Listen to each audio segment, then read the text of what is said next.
fucking song never gets old, man. Any fans of the piss? I drink piss down. Oh, Neil C. Ciariga, truly a genius, a savant of our time. I cannot wait to see what he has to put out next. If he ever does anything else, who knows? Oh, hello! As a special request, someone asked me to say this when I stream. Hello, my little chudlings. Hello, my little chuddies. How are we? We already have strawberries and Gregnets in chat. Of course we do. Why wouldn't we? Already strawberries and Gregnets. Getting the ball rolling the right way. Grandpa Soy. Oh, Jesus. Already made myself a bingo card for summer, but it's old. We'll make a bingo card today. We'll see what we can pull out. We'll see how well we do. Tomatoes cringe, strawberry rules. If a tomato or a strawberry were placed in front of me, I would rather eat the strawberry because I genuinely hate tomatoes. I genuinely hate tomatoes. I'm not a picky eater. I will eat anything put in front of me, but I just hate tomatoes. I really do. Like, I don't mind tomatoes in like a sauce or if they're cooked. But if you hand me a salad and you have like whole cherry tomatoes on the salad, we're not friends anymore. We're gonna have a problem. It's just not gonna fly. I like tomato soup. I like tomatoes in things. I just don't like this big ball of water in the middle of my salad. And I take a bite and my mouth is filled with seeds and pulp and liquid. It's like, I don't want that when I'm eating a salad. I want salad. I want some crunch, you know? I want some crunch. I don't want like a big slobby slurry in my mouth. I fucking hate tomatoes. And then if you have like a thick-ass slice of tomato on a cheeseburger, all of the liquid just liquefies the bun. It makes eating a hamburger a miserable experience. I don't mind like diced tomatoes on, say, like a taco. That's fine. But whole giant pieces of tomatoes are disgusting. And then I know people who can eat tomatoes like an apple. I don't know how they do that either. It's truly an enigma. I don't know how they do it. But they somehow manage to eat a whole fucking tomato like an apple. It's fucking weird to me.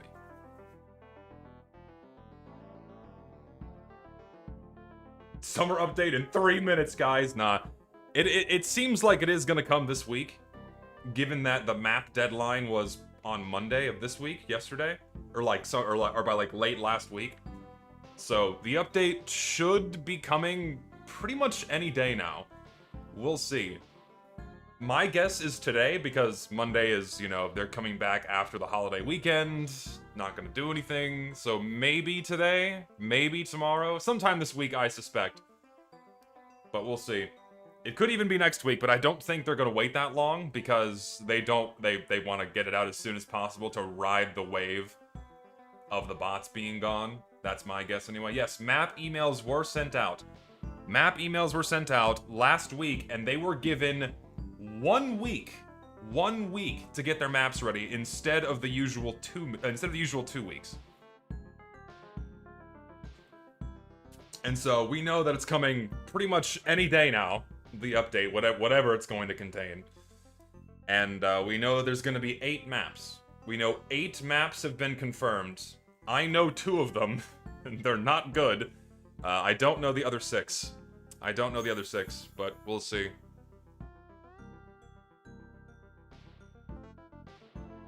And then, of course, we're gonna get all the usual hats and unusual effects and fucking taunts, and I don't think they're gonna add war paints. I don't think they'll add war paints this time, because it seems like Valve is allergic to those, but we're gonna get our usual slap dump. And, like, here's my thing, man.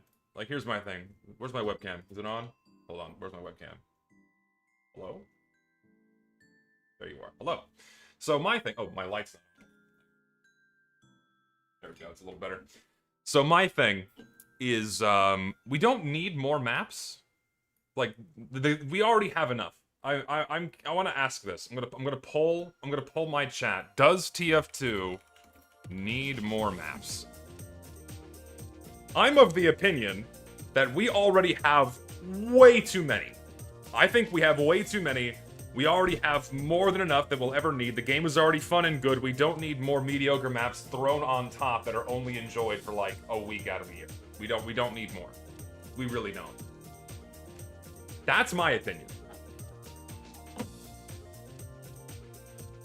And yeah, it is a shame that Valve just can't get rid of all of the existing maps that we know are terrible. Like, it's any wonder that people always return to the already established good maps. But not even that, but also just, you know, classic TF2 maps that are just more fun instead of, say, I don't know, Bread Space, which for some reason is in the rotation permanently and is totally fine to have in payload. But yeah, fuck it, let's not put Probed, a really fun King of the Hill map, let's not put that in King of the Hill. I don't get it.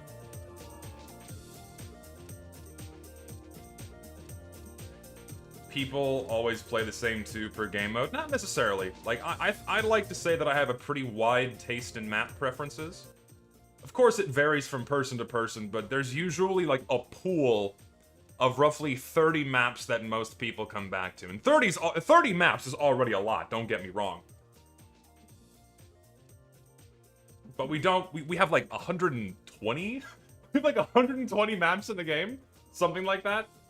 And, like, half of those are Halloween and Christmas. So, it's a lot. We don't need more. If good, well-designed maps get added, then it's not really a bad thing. I don't disagree 100%, but I disagree a little bit because if you keep adding maps to the pool, it just dilutes the player base even further. Because you're spreading out an already relatively small player base across even more and more maps, and those just go completely untouched. This is why I much preferred the old quick play system, where you would just select your game mode, and then it would just throw you into any of the maps playing that game mode, and it would expose you to more gameplay experiences and keep things spiced up, right? Instead of people continuously returning to their comfort zone of only Upward, Bad Water, Snake Water, whatever else, right? What if for summer update they just delete everything and start anew? That would probably be better than any of the shit we're gonna get, man. We'll have to see. Oh man, my server's already full. Nice, it's good. I like to see that. But before I start, what was that? Seal underscore, was it disable or spray disable 1, and then voice enable 0. Okay. Now that the condoms have been put on, we can play.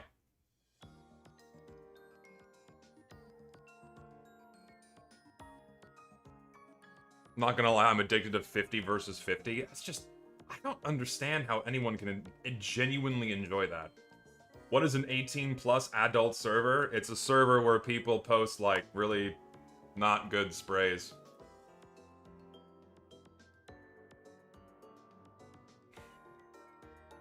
Derail the stream by talking about melee hits going through teammates. See, that's something I actually wanted to talk about today, because I'm currently writing a script about melee hit registration in TF2 because of that argument I had on Lucid's podcast.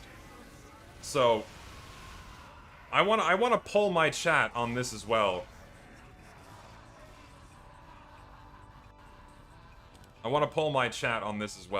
So, unbeknownst to me, like, I knew some people were upset by this. Unbeknownst to me, there is a large section of the player base that does not like the fact that your melee swings don't go through your teammates.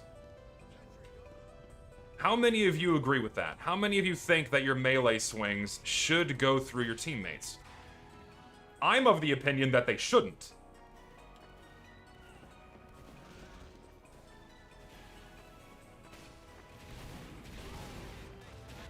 You fully agree with it. They should, they shouldn't, they should, it's very frustrating. It's very split. It's a very split thing. And so here's my reasoning for why melee swings shouldn't go through teammates. Because here's the thing, man. A teammate is an obstacle. If an attack is going through an obstacle, logically, not realistically, we're not talking about realism here, but logically, if there is an obstacle between me and someone attacking me, whatever they're doing should not be able to hit me. That's what I think, right? So if I have a teammate in front of me or an enemy in front of me, whoever is attacking them should not go through them and then hit me with a melee swing. So imagine if the same logic was applied to hit scan, where if there was a scout behind one of his teammates, should he be able to shoot through his own teammate and then hit me? Does that sound fair to you? So why should melee be allowed to do that? Personally, I don't understand it.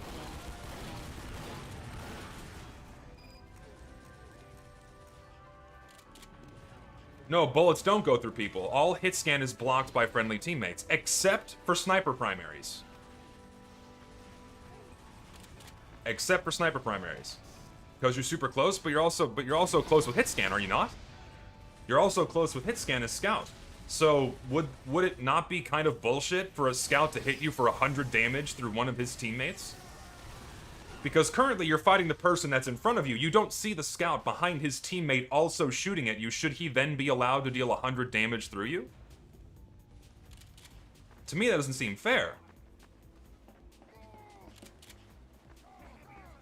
And then if not 100, 90 or 60. You're currently engaging the people that are in front of you. Should people behind them also be allowed to attack you? See, to me, logically, that doesn't make sense. Now, of course, exceptions exist, right? And this is also what I want to talk about a little bit more, because I'm still fleshing out the idea in my head for a script.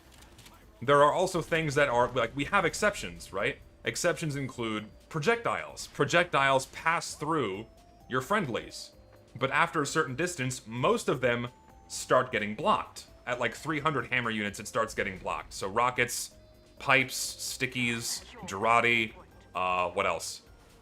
And most not all, but most projectiles start getting blocked after a distance of 300 hammer units. And the reason why they did that is for two reasons. One, you're dodging a projectile and not hit scan, because you can't dodge hit scan. So ultimately, when it comes to hit scan, you're trying to avoid a line of sight. With a projectile, you can still see the projectile. You don't have to see the person shooting it because you're still dodging the projectile, right? And the way they kind of balance that out is that if it's explosive, then you have self-damage, right? You have self-damage. If they shoot it too close to someone, they are also punished for shooting someone that is too close.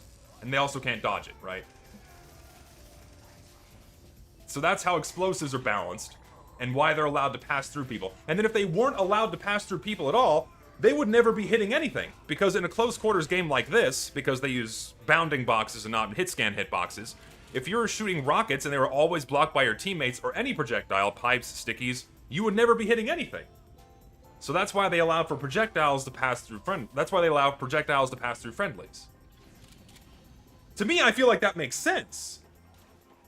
But apparently holding that opinion means I'm crazy to some people.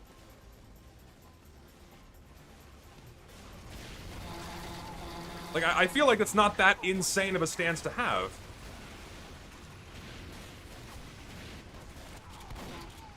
Like, am I crazy for thinking this way? Because here's the thing, right? Imagine there's someone behind this heavy, and I'm swinging through this heavy right now. The guy in front of him can't see me doing this. So should my melee swings register behind the person? I don't think that's fair.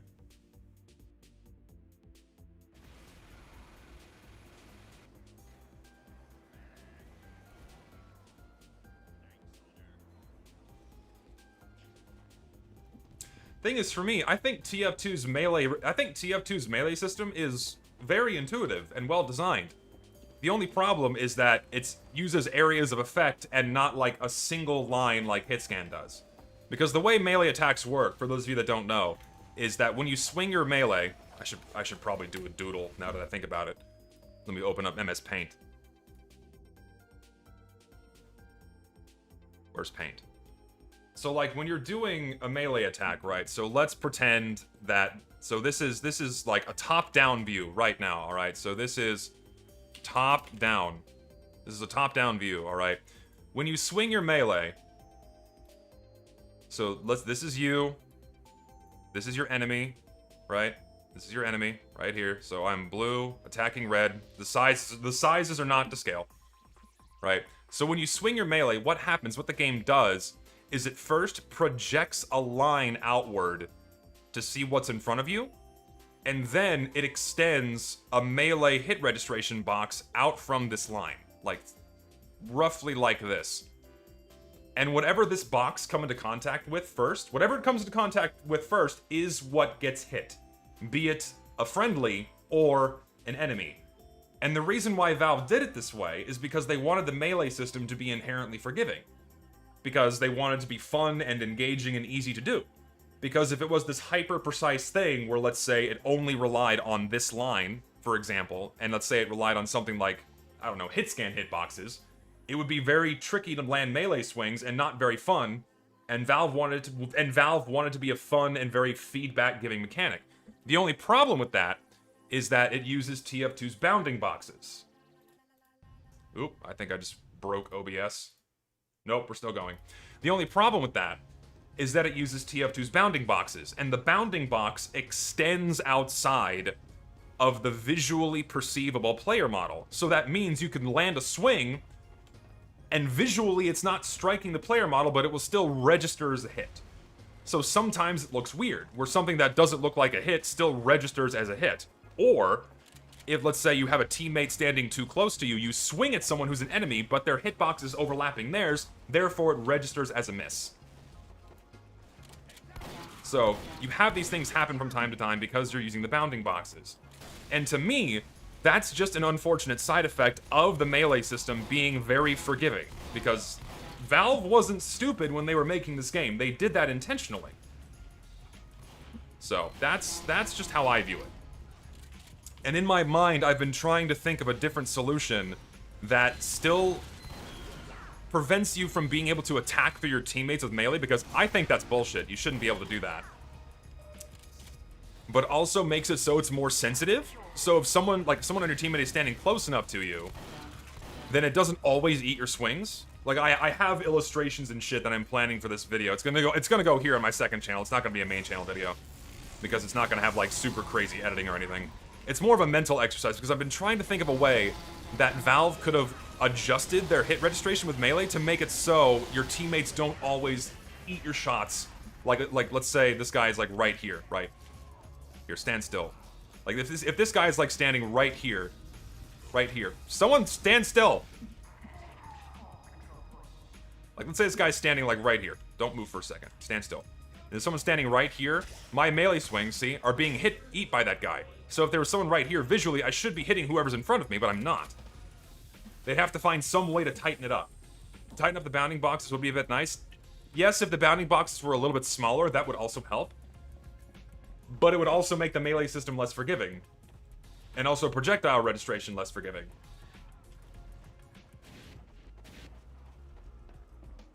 I don't know. Right now, it's all very sloppy in my head.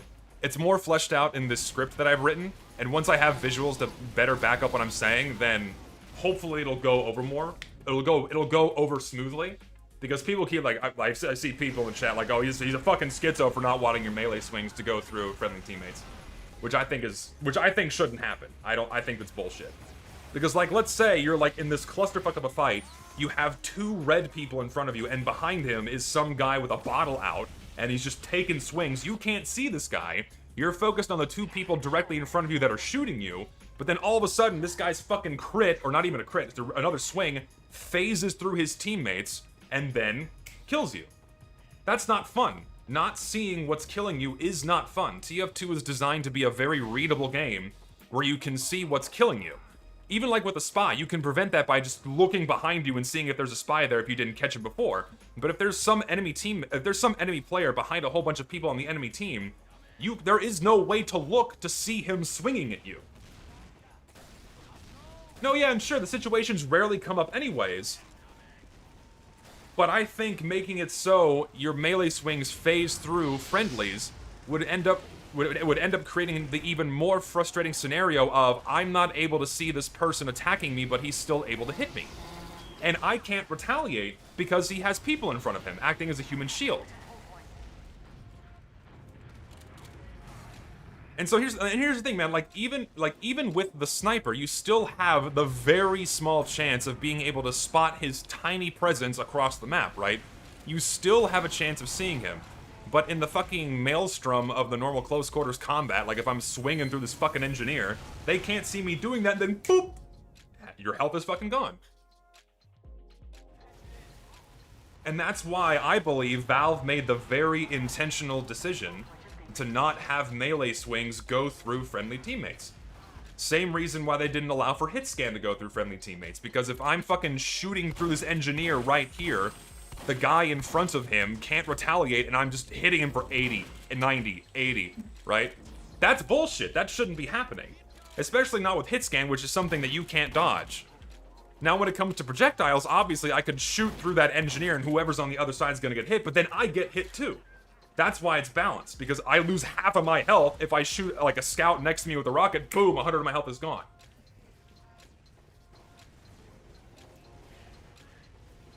Am I making sense?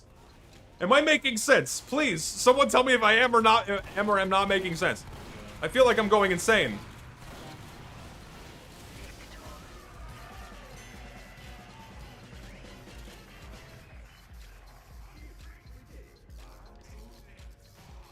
I think melee hitting teammates first creates weird scenarios, such as one person being able to win against two.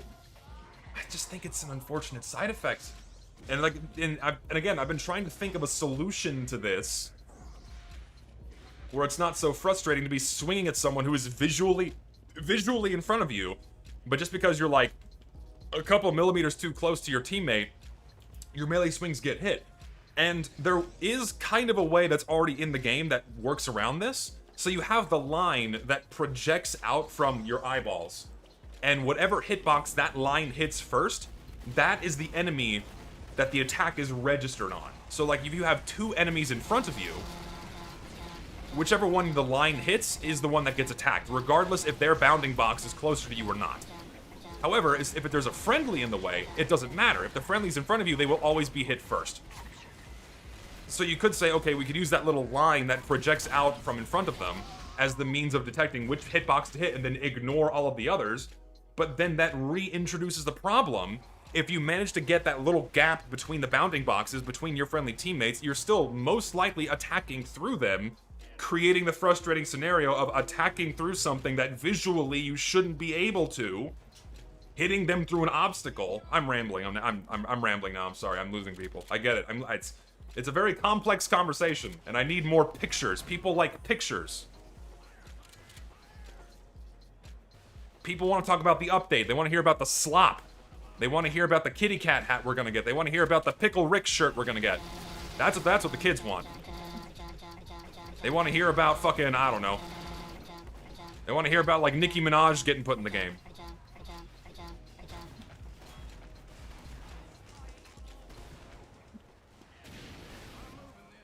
You need the slop. Yes.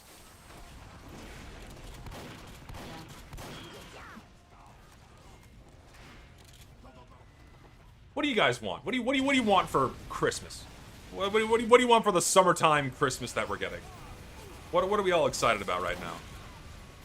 What did you ask Santa Gaben for this year? Go away. I'm very low on ammo, and that's a problem. Oh, that crit was unfortunately timed. Am I gonna get a random crit? Yes, I am. Soy milk. Wait, soy milk attached to what? Soy milk attached to the player's hip? Dude, sign me up. You know me, I love, Soylent is what it's called. Anti-cheats. Just anything. Fuck it, just something. Christmas in July, my cat is here. Oh, lordy.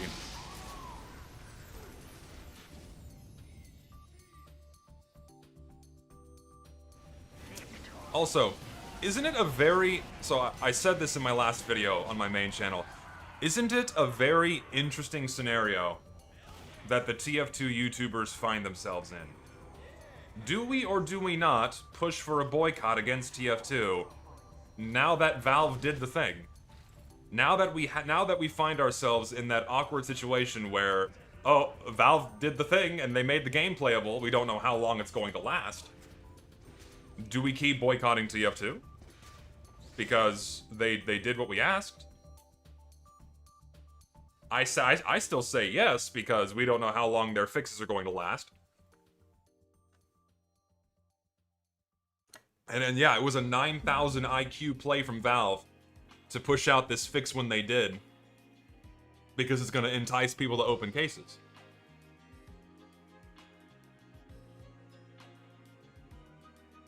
But then how long do you tell people to wait? Do you tell them to wait a month? Do you tell them to wait a year? How long do we wait? Indefinitely? I'm very curious to see what the whole fixed TF2 crowd has to say in regards to whether or not people, or how long people should be engaging in the boycott. When is the last time anyone's played on Gully Wash? Man. Some lovely names. Local potato, as opposed to foreign potato. Other fun names. Lettuce. Think you should wait a month? How long do you guys think you should wait? How long do you wait before you drop a dime on TF2 again? What is your threshold? For me, it's like, okay, if the game is playable, fine. I'm still not spending money on the game because I just don't want to. I don't want to support what Valve has been doing to the game, or rather, the lack of what Valve's been doing to the game for years. To suddenly start giving them money again is like, probably not the best idea. It's like, okay, guys, yeah, you did the bare minimum. It's like patting them on the back for, you know. Come here. It's like patting them on the back for wiping their own ass, which is something we shouldn't be doing at all.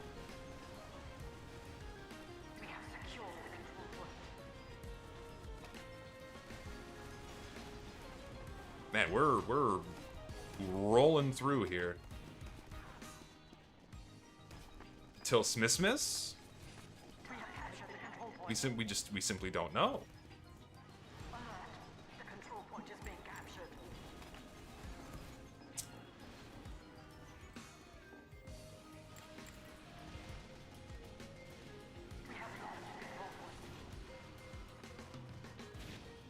I have to be quiet. Whenever I'm playing Spy, I have to be very quiet. You know what? I'll take it. How long say I? Honestly, I don't have an answer. Because we don't know how long the fix is going to last. And if anyone tries to provide a definite answer, people aren't going to like it. Because people ultimately don't like being told what to do. Especially when it comes to something like, okay, if the game is working, stop, no, don't spend money on it, right? So it is, again, a very bizarre situation we find ourselves in. I still say don't spend money. Just indefinitely, I'm not spending money on the game.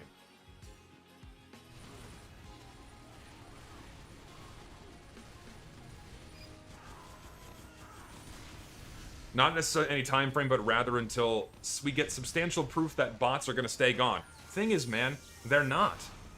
That's the other thing. Bots are not going to be gone forever. They will inevitably return. It's not a matter of if, but when they come back. And when they come back, the real test is gonna see if Valve keeps up the pressure. And if they don't buy the keys. To me, that comes off as relatively simple.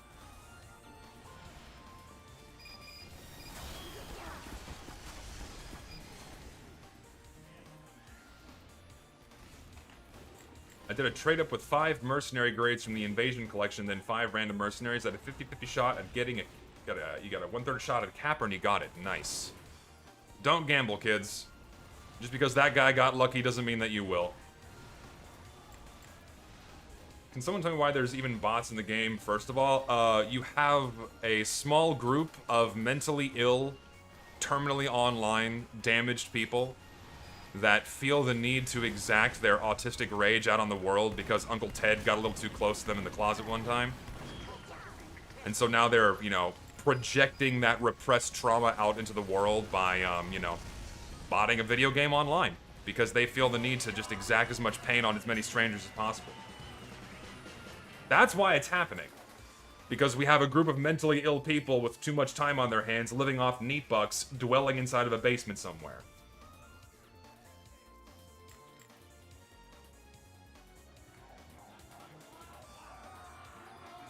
And all they care about is getting attention. Because they got the wrong kind of attention from Uncle Todd in the closet.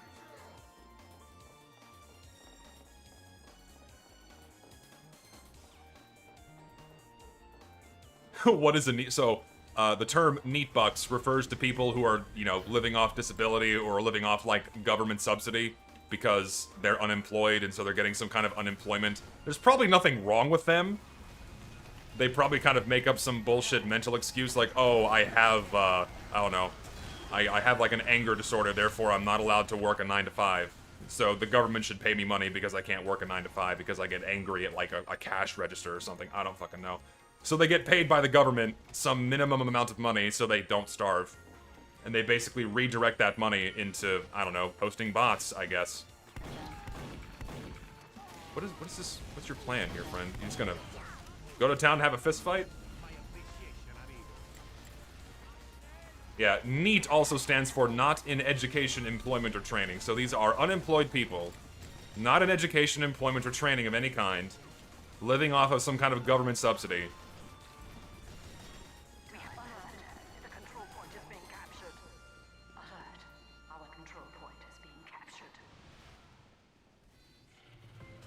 What do I do?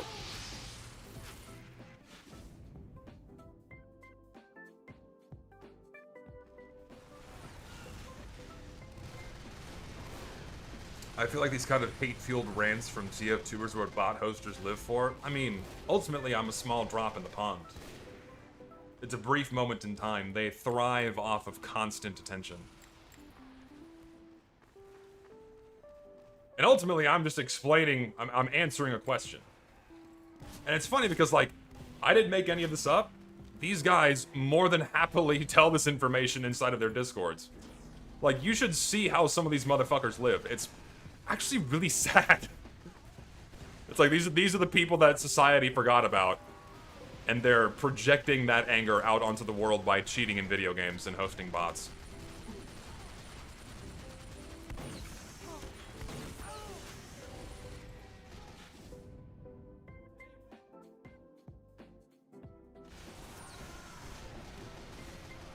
Explain how they live in filth. Like I was shown one photo of a guy who had like a dirty toaster on top of like 2 dirty PCs on like a trash-filled room, and those 2 dirty PCs were what he was using to host bots out of his bedroom basement. And there was like trash and clothes and food everywhere, like, ugh.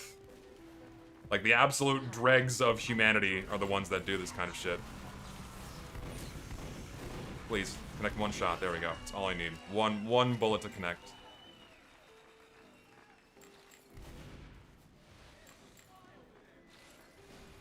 People will say it's bait. Thing is, it's not bait, dude. That's kind of the sad part. That's not bait. $100, dude. Why? Well, thank you. Holy fuck. Can you do another Giftapult stream soon? I need to win an argument online. What do you mean a Giftapult stream? Like, as in, I send out Giftapults to people like I had done for my video? Is that what you're asking? I assume that's what you mean. If not, you'll have to clarify. So...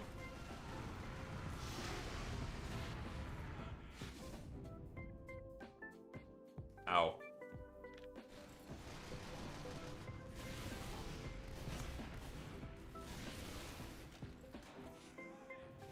I don't know if that's something I want to stream, primarily because any accounts that I find, I don't want to immediately publicly broadcast that, because I'm gonna need more data for my next video. Like, I'm already gonna be doing this again, at a much, much bigger scale. Because, shocker, all of the bots that I found in my 60,000 bots video, most of them are gone. Most of them have either been just deleted, or they've all been privated, so I need more data. And if I'm publicly broadcasting all of the accounts that I find, then that's going to be a big alarm bell to any hosters that get found out. Uh-oh, we need to batten down the hatches and hide. So, it's not something that I would publicly stream.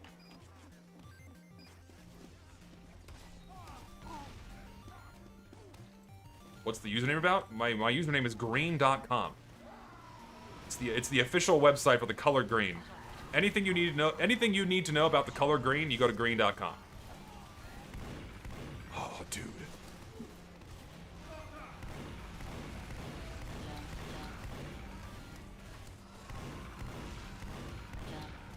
There we go.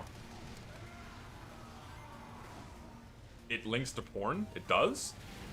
So, for those of you that want to know context for where I got the joke from, I'll show you. I assure you it wasn't meant to be something that links you to porn. If it does, don't go to the website. So, for those of you that may or may not remember, Crayola did a package of crayons in 1997 that were themed after the internet. And so they had like a whole bunch of like internet named crayons, and one of them is just green.com, and I find that really funny. So my username is currently green.com because I think the color of the crayon is really funny. I mean, there's other choices here like www.purple. What? www.purple. Nothing else. It just ends in purple. And then you have point and click green, graphic green, online orange, dude. That's my color. It's online orange. These are fucking great. Yeah, so I'm online orange because, you know, orange is my favorite color. But that's where I got the name from. Like, it's not meant to be anything malicious. It's just green.com. Don't worry about it. Green is greater than orange. If I had to pick my least favorite color, it would probably be green. I generally just don't like the color green very much.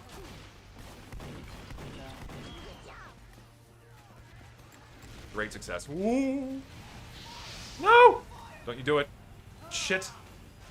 False info, it's a dead page. Okay, we're safe. I feel like green.com would be a very expensive website to have. Zesty hates leprechauns. Oh, look at the Irish. I can't do an Irish accent. I can only do like a vaguely Eastern European accent really well. I can't do Irish.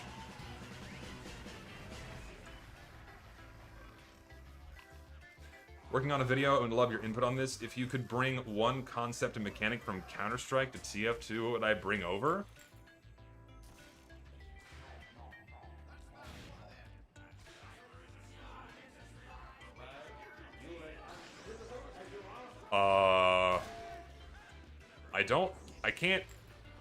I can't think of any.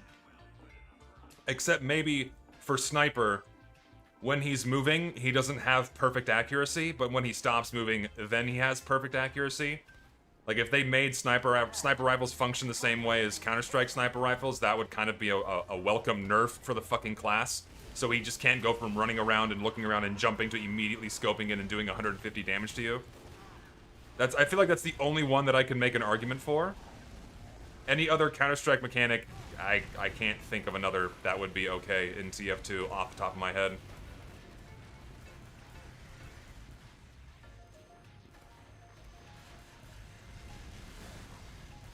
He's fucking dead.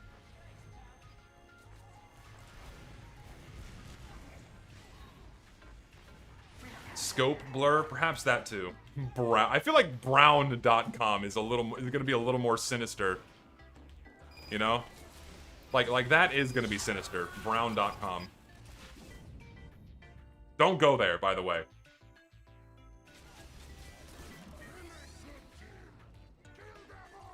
Will I always be streaming on YouTube, but I give Twitch a second chance? Twitch has not improved at all since I left.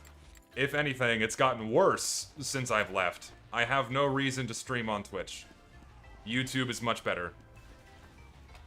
YouTube is where my primary audience is. It doesn't have ass-backwards, selectively applied rules that are done typically in favor of like an e-girl or something. So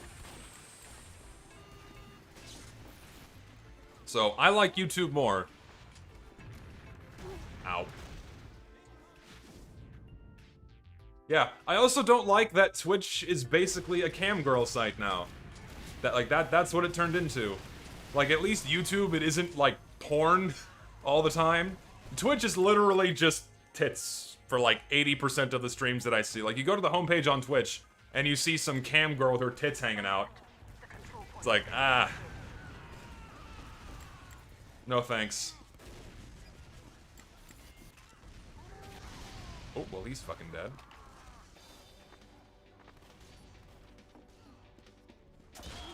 I'm so sorry, Jordan1920204. He didn't deserve that. Brown.com redirects to an alcohol company. Interesting. I would assume it's beer. Because, you know, like brown beer, maybe. Oh.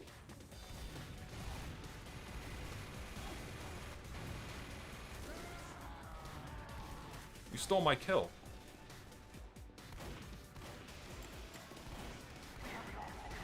Bro. Bro. Bro! Okay. I am not good at this game. I don't know if that shows. Just letting you know now.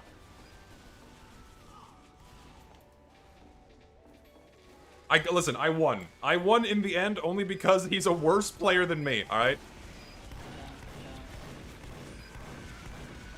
Okay.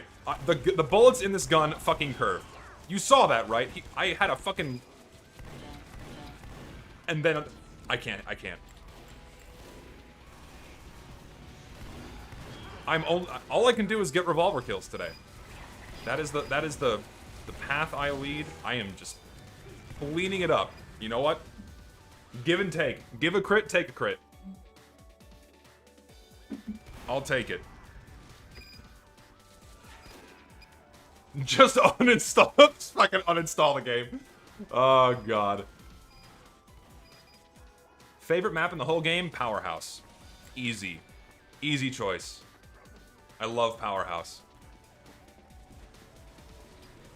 Have I ever played one of those aim training games? You mean like aimbot? No.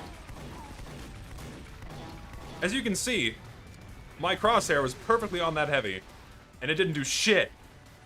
My aim is immaculate, but for some fucking reason, random bold spread says no. Fuck. Fuck.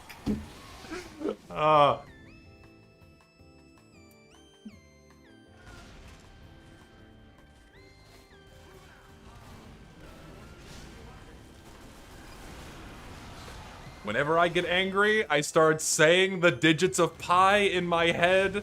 It is my means of meditation. 3.141592638536264333827950284197174944592307816406286280. That's all I know.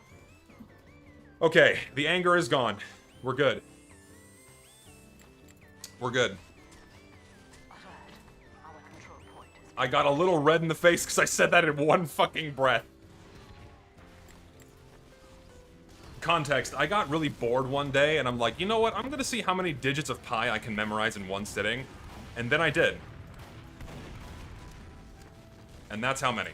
Now do Euler. I have not memorized Euler. Not memorized Euler's number. The magical E. I was really hoping he wouldn't turn around.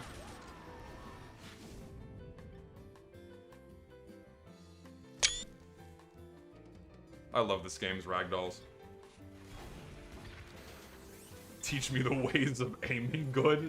Point, circle, at moving thing, and click. Why do I chase heavy? I thought he wasn't gonna turn around, and then he did! I was hoping he wouldn't have to redisguise, he was just gonna keep paying attention to the other door, and then he turned around, which is the spy's weakness, therefore I died. That is what happens when you play this game. Yellow.com is a crypto site. Why? We're just cycling through the colors. We're cycling through all the colors.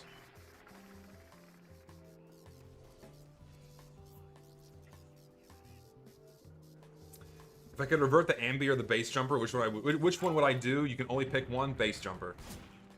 Because the nerfs to the base jumper were way more egregious to the nerfs to the ambi. Both shouldn't have happened. Both should not have happened. I need to say it again. Both the nerfs to the ambassador and the base jumper should not have happened. However, The nerfs to the base jumper made it fucking useless. So obviously I'm gonna pick that one. I need to say it one more time because people are going to get mad. Oh, Zesty thinks the ambassador is fine. No, I don't. The ambassador should not have been nerfed. Please put it back. Sandman shouldn't have been nerfed. I think it needed a rework into something else because it's not fun suddenly just not being able to shoot at all. Like, just having your ability to shoot turned off because someone else is using a specific weapon. It's basically, you know, it's like a stun in Overwatch. It sucks. I think that was, in my opinion, a very necessary change. I don't know what they could have done instead. They could have changed it into some other kind of utility entirely. But it got nerfed so hard that it's basically useless. Hello.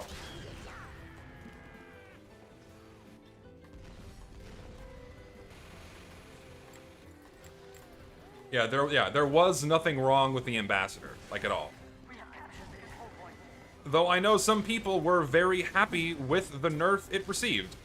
And so, like, in my mind, you could have, like, the middle ground where, okay, instead of having this weird crit damage fall off, you could have it so it stays at 102 damage all the way until, what is it, 800 hammer units or 900 hammer units? How far it is away?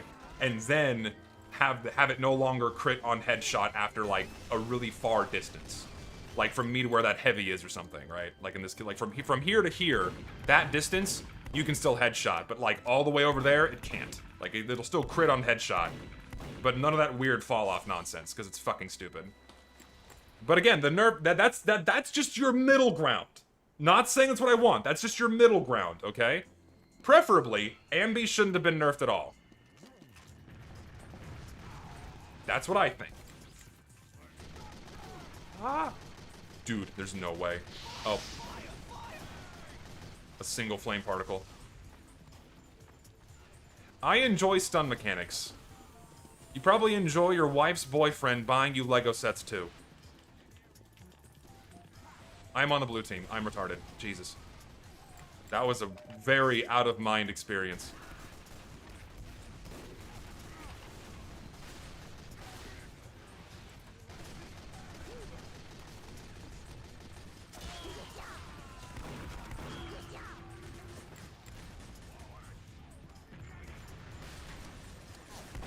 No. You don't, listen, you don't get to do that, alright? Help me, Heavy! Please! Okay, we're good. We're good. No! I have so little health.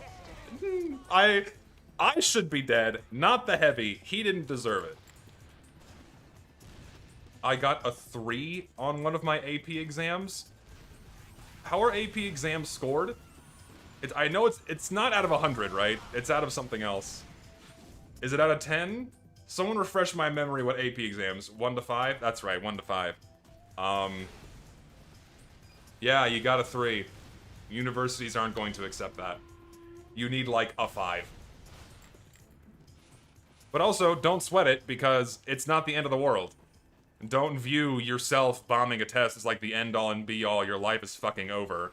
I wish I had learned that message far sooner in my time in university than I did. Because I would stress exams so hard that I just could not sleep. And then I would go in, and then I would still do okay. But I also failed exams before, and it's like, oh no, I failed a test, my life is fucking over. No, it was fine.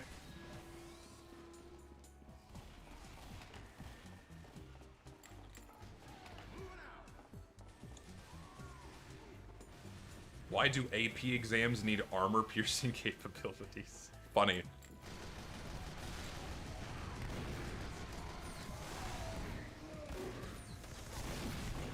Dude, I almost did it. I almost did it. I got halfway there.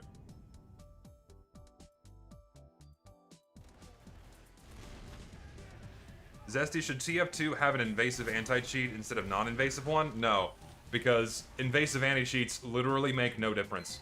And then you have the added problem of whatever that anti-cheat is looking at everything you do. Every game that has an invasive anti-cheat like that, like a kernel level anti-cheat, even those get bypassed. So, no. Not a good idea. Primarily because of privacy issues. I'd rather not have the video game company look at every single thing I'm doing at my screen at every waking moment, even when I'm not playing the game. And then, like, what if they have some weird company policy of, oh, he just so happens to venture to a certain part of the internet we don't enjoy. We'll just passively ban this person because we don't like the way they think. Or, oh, he happens to like big booby anime ladies. Well, that goes against our company policy of wholesome chungus. Even when they're not playing our games, we don't like these types of people in our community, and then they ban you. Because they're looking at every single thing you do on your screen.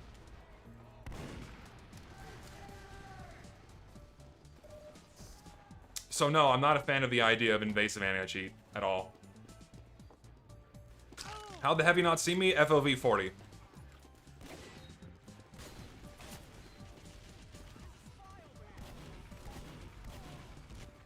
Help me, soldier. I don't want to die this way. Oh, please don't detonate that. I'm fucking alive. Don't turn around. Oh, I'm bad. It's fine if they ban the stuff that I don't like. And everyone believes they will be the community moderator where everything will be exactingly tailored to their own sensitivities, and it will not be.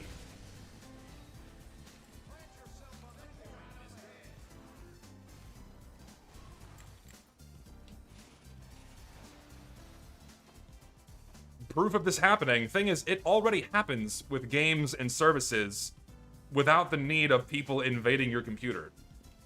Like, I remember Patreon banning people because they held ideas and posted about ideas outside of their website, and they banned them from using their service because they committed wrongthink.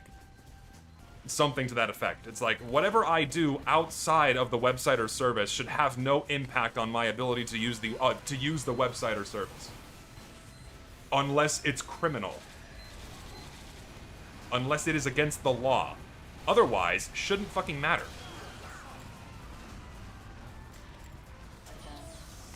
Help me. Still wish the guillotine got its combo back on slow to enemies. I agree. I think that was a good thing to have for, but honestly, I think Sandman would be fair if it stuns only on Moonshot. See, even then, even in the rare situation of you suddenly not being able to move or shoot, that's not fun.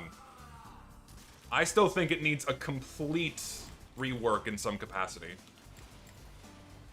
I don't know what the solution to that is.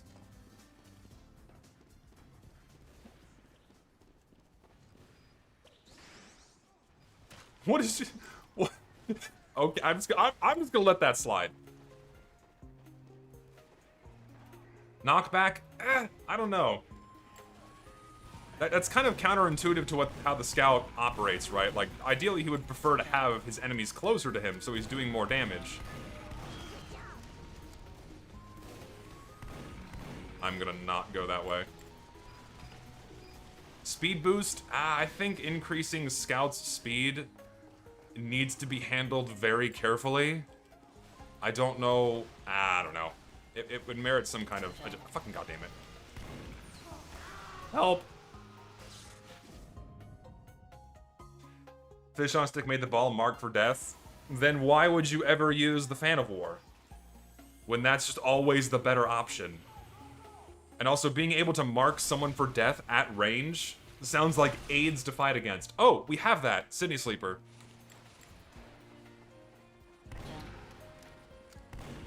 But, like, at least that's hit scan, right? That's hit scan.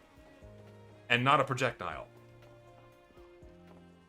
So, I don't know. What do I think of a seasonal map rotation? We already have that for Scream Fortress and Smismis, right? So, I don't think it's a good... Thing is, I don't think that's a good idea to have that for vanilla maps. I think every piece of content in the game should be available at all times. And locking it behind, like, a timed wall is, in my opinion, a little silly and stupid. Help me, Scout. Ow.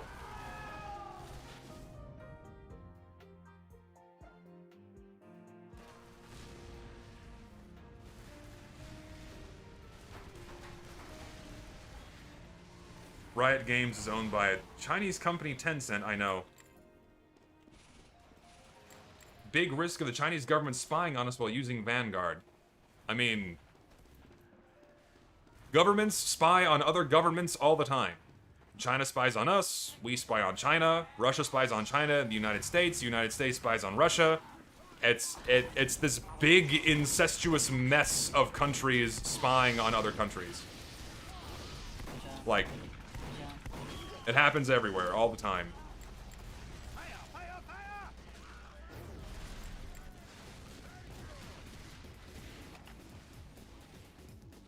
Literally, it's an open secret. I mean, it's like we have government organizations that like go, hey, lol, we literally spy on shit for, you know. That's what we do. Dude, I love the fucking homewrecker being a thing, where I deal 215 damage to the sentry gun, but all the pyro has to do is smack it once and all that effort has been invalidated. And then I die to him. So you're saying the red spy is always in the base? Technically, yes. What is your... Go away. Come here. Fuck! Maps that don't get played on should be gone. I'm inclined to agree with that. But also no, because there's a lot of good maps in the game that never get played. Like Koth Probed. Koth Probed is an amazing map, but no one touches it because it's relegated to the fucking alternative game modes. It's all the way down here. Why is it down here? This is an amazing map, and for some reason it's King of the Hill, but no, we can't have that in fucking King of the Hill. We can't have that in the King of the Hill slot because there's bombs. But for some fucking reason, no, go ahead and put fucking bread space in payload, even though that also has bombs. Ah. Hello, dog. What are you doing? Oh, it's raining. That's why you're inside. Hi, puppy. What are you doing? Am I making too much noise? Am I disturbing you? My dog is here. Or one of our dogs. This is Pinto. This is Pinto. He's a very barky and loud boy.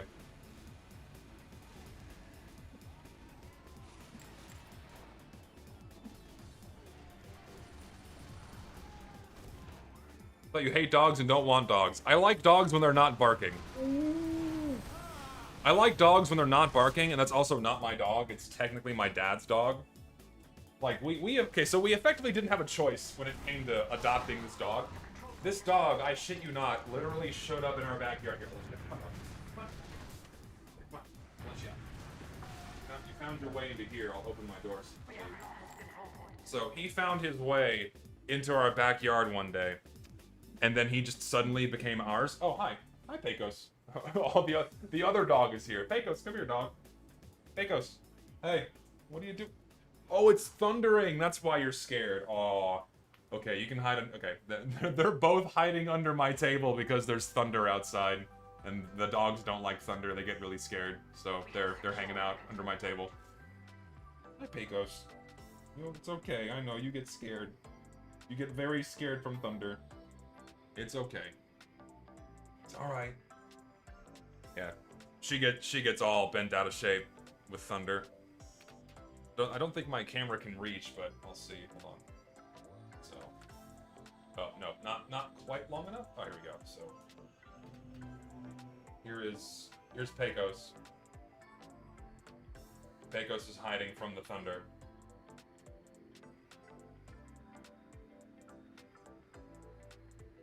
Yeah, my floor looks weird.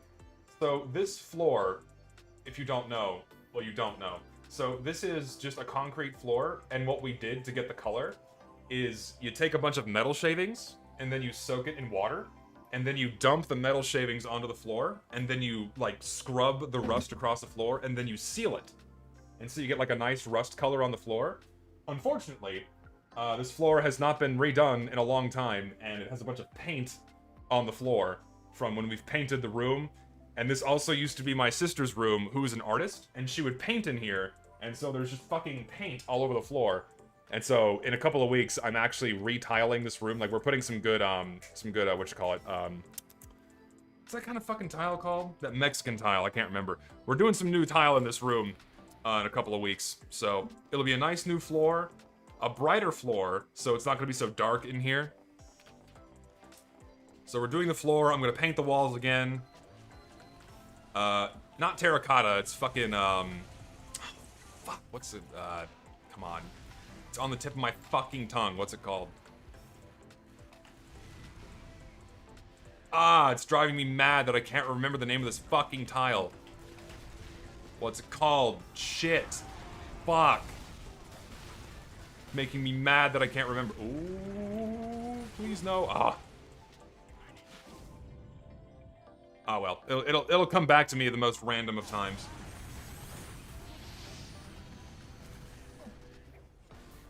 What, in my opinion, is the second worst update? Well, the worst update was Meet Your Match, and the second worst update was probably Jungle Inferno because of all the shitty balance changes. I'm going the wrong way.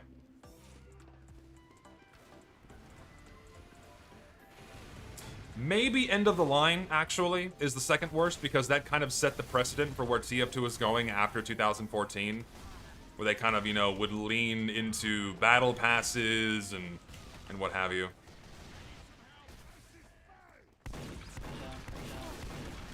Okay, that's all I wanted.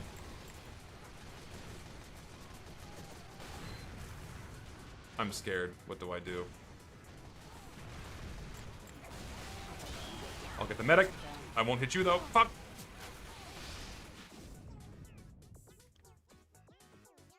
Tough break. No, tough break was tough. Tough break also had a lot of really bad balance changes. I also agree with that.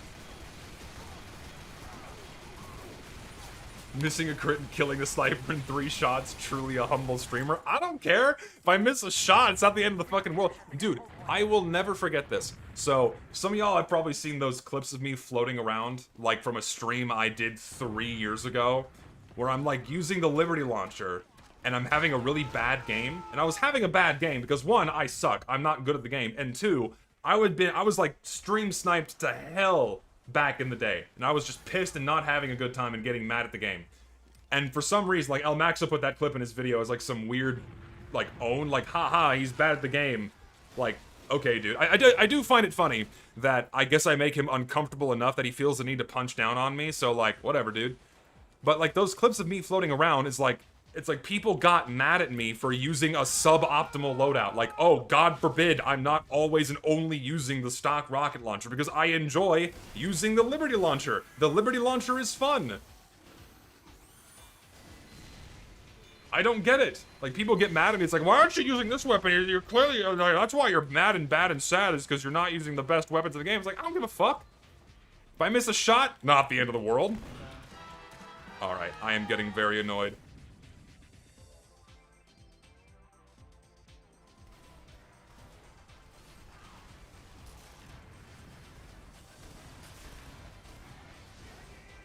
And so now it's like the only thing that people can reference of me getting mad at the game is a now 3-year-old clip. Or like a set of 3-year-old clips, which I find fucking hilarious. And they always just use that as like, oh, look, he's mad all the time. It's like, no, I had a bad fucking time on stream one day. God forbid. Like, you're just not allowed to be mad at games, I guess?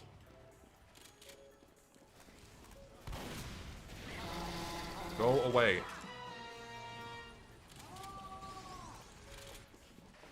Swap classes to beat Scout. I swap classes in the game where it's encouraged to swap classes based on what the situation calls for. Oh no. Honestly, it was probably time I swapped to a different class because Spy was just not working out in my favor.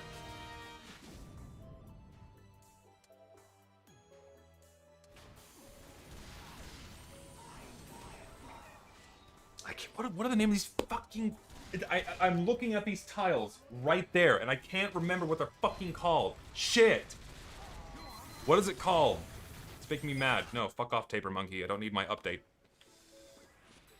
Oh, what was it fucking called? I can't remember. It's those light, earthy, tan-colored tiles is what they are, and I can't fucking remember what they're called. It drives me fucking mad. Oh my god, what are they called? It's on the tip of my fucking tongue. What are they called?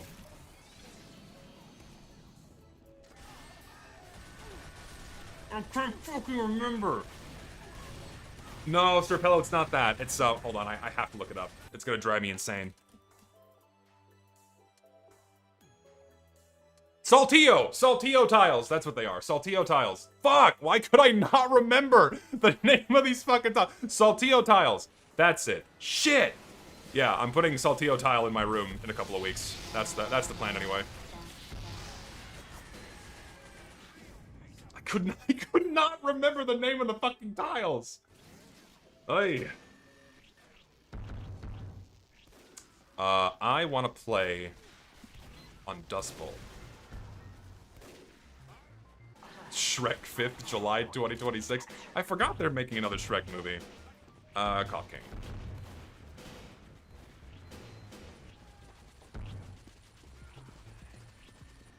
Am I still selling the top shelf minigun? Like, I'm soft selling it.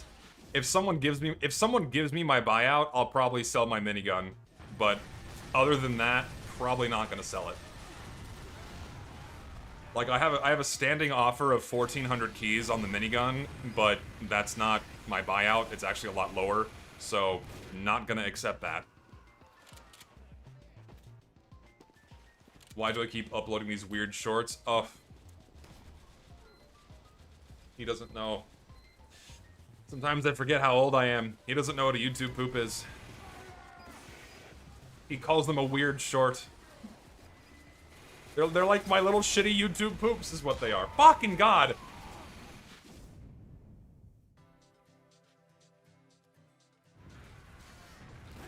Instead, any chance of you, instead of installing a wooden oak floor instead of a Saltillo tile?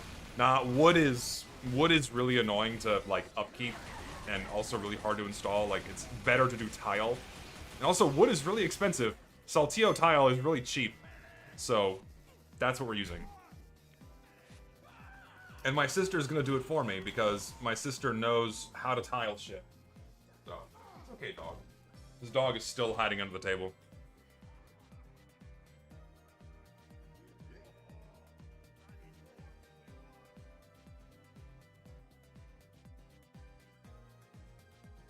How fix Hulong heater? Hulong heater is fine. Hulong heater is... There's nothing wrong with the gun. I don't know why people think there is something wrong with the gun. It's like this weird idea has been drilled into people's heads that just because it doesn't have... It's not as good as the stock minigun that there's something wrong with it. No, it's fine. I'll show you right now. The Hulong heater is totally fine. I will play with it right now. There you are. How did I get popular? I still chalk that up to drama, because drama is what people love. People love people on the internet fighting each other for some reason. Just watching complete strangers duke it out in the ring of fuck. That's probably the main reason why I got popular, is because drama. And now I think most people still watch me because they're just waiting for the next bout of drama to happen, and they want to be like the first ones there. They want to have like the front row seat.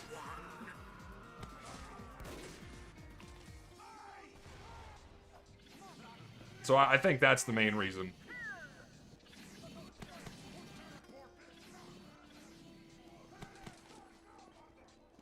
My buyout on the minigun is 2,000 keys. That's like, that is my minimum. I'm not gonna sell it for less. Sorry.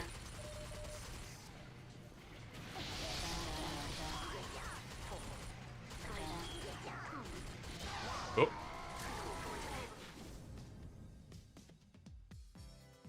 We watch you because you're a good guy? Well, thanks, man. I appreciate that.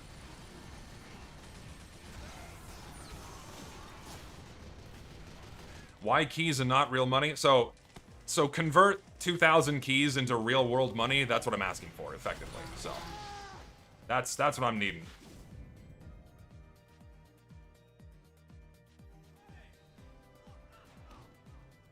Which is roughly $3,000, more or less. That's what I'm looking for.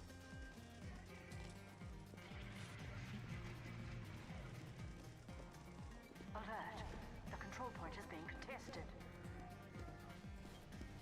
Why so much? Because it is a very rare and very expensive minigun. That's why.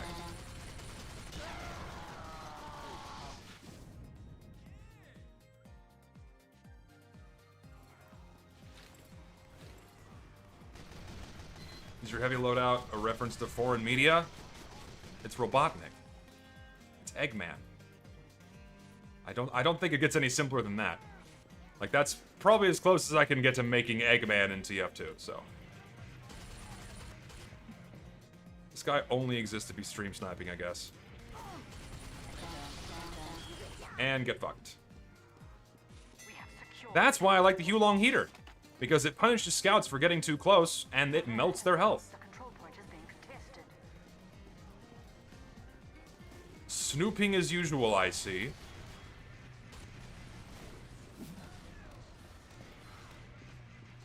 I'm gonna go over here.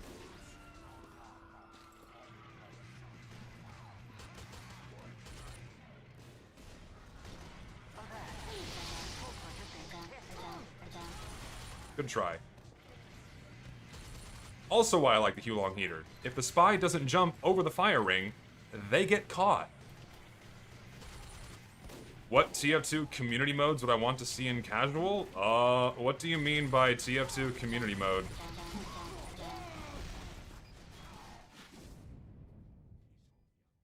Generally what I see for community modes are things that are not appropriate for the base game. Did my music end? Where is it? Oh, it's still going.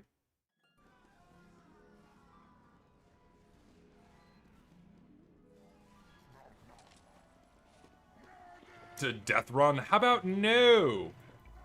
I'm thinking no death run. I'm thinking if something is a community game mode, it's probably for the best that it remains a community game mode. Because typically, community game modes are not reflective of vanilla play. So, that's just me.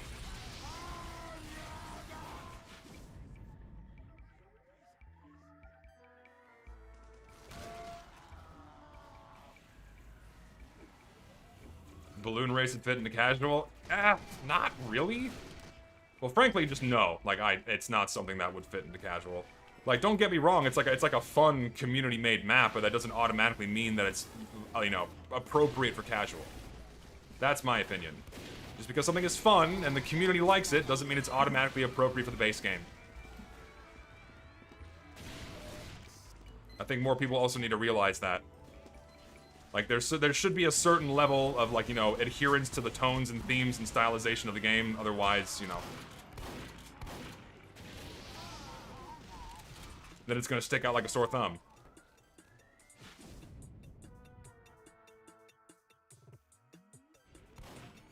Can they add team deathmatch mode? We already have that in the form of player destruction. Here's the thing. When the objective becomes the player, then it's no longer TF2. The reason why it works in player destruction is because it drops a soul. And the soul is a separate object that players can interact with and help achieve, you know, the end goal of winning the round. That's why it works really well for player destruction.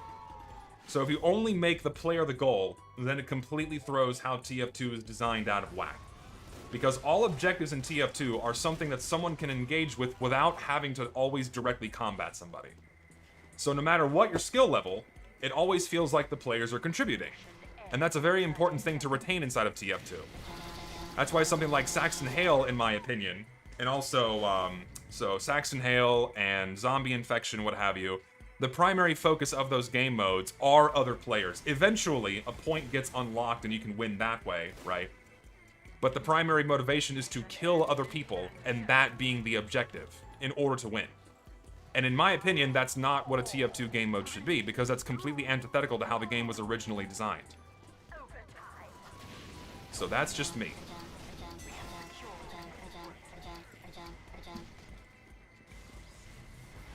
That was a very clutch hit. Clutch cap.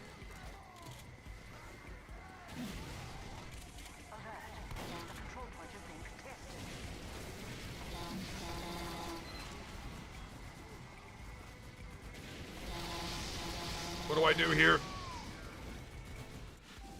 What about Arena? Arena also largely suffers from the same thing. It also suffers from being like a pseudo battle royale mode where once you die, you just have to sit there and twiddle your thumbs until the round is over. And see, that's also a problem with Crasher, because the objective is largely the person having to deliver the intel. And at least the intel is its own separate object that people can interact with, right? So that's also, that one still loosely works. It's also why something like player destruction works, because you're still interacting with an object that is not a player in order to move from point A to point B. But when Crasher comes in, as fun as Crasher is, shooting the big giant becomes the objective, right? The primary objective. Do not fail this time. Ultimately just a glorified mode of capture the flag, but yeah. And so that's also why something like a VIP mode wouldn't work in TF2, because when the objective becomes a player, then it opens up all manner of nonsense.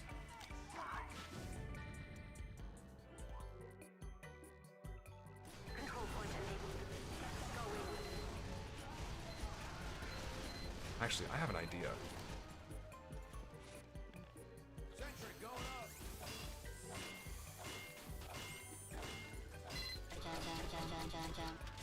My plan worked! Because they just can't help themselves from coming to our spawn over and over again. We have cat alert. The control point is being captured. Alert. Our control point is being captured.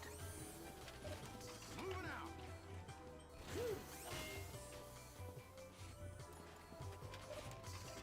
Fun thing is, players don't care, they just want to have fun. I completely disagree. Again, just because something is fun doesn't mean it's automatically appropriate for the game. I mean, using that same logic, oh, well, baseball is fun, so therefore should we have baseball in TF2? No.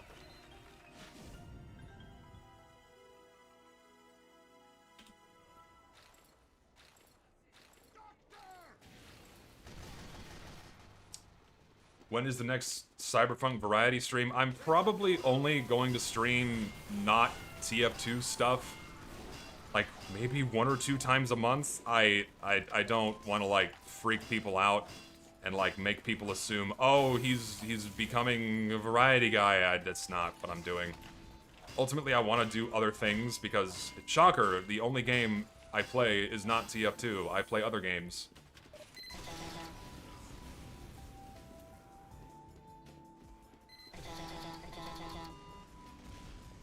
Like, I do other shit.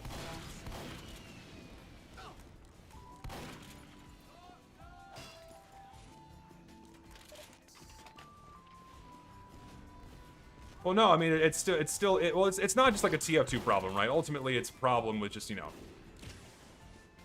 It's a problem where you kind of put yourself in a rut, and you do the same thing all the time. You know, like, for me, I am a TF2 guy. That's just how I have established myself. By nature of me only doing TF2 content all the time, that's what people expect from me. If I suddenly start doing something else, that's gonna throw people off, like, uh-oh, I come to McDonald's for a cheeseburger, but why am I suddenly being served sushi? That's not what I'm at McDonald's for, and so it's gonna piss people off. So if I suddenly start doing things that are not TF2 and throwing it in their faces, it's gonna piss people off. So whenever I'm doing something that's not TF2, I make it a point to not make an announcement, I make it a point to not make it a big deal. I just go and do it without saying anything, so I'm not like trying to forcefully serve the sushi at the McDonald's, if that makes sense. Because it's gonna piss people off, and I don't want to piss off my audience, because my audience is not here for things that are not TF2, so... Gotta make that distinction.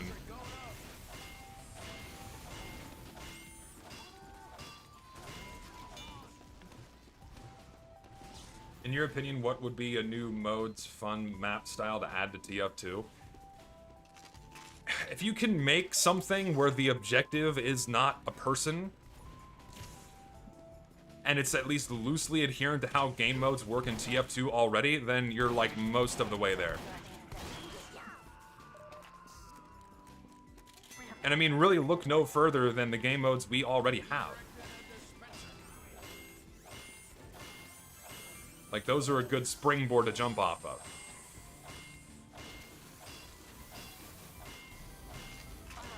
The control point is being captured. Fucking hell, I'm out of metal. Can't zap him to find him.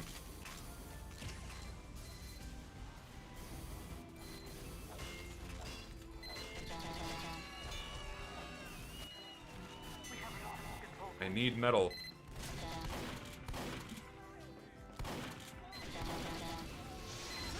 And everything is dead.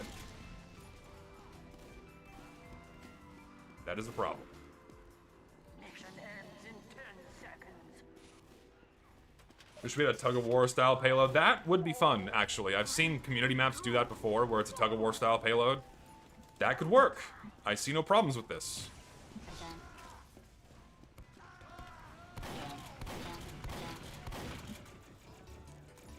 It was out of metal.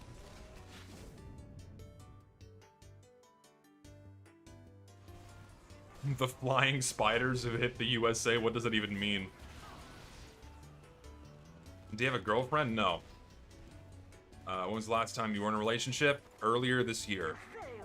Earlier this year, I was in something that resembled a relationship, but it ultimately ended because we just weren't we weren't compatible. That's just how it goes. You date someone, and then if you're not compatible, then things move on. Also, did I totally miss another? Hang on. No, I didn't. Thank God.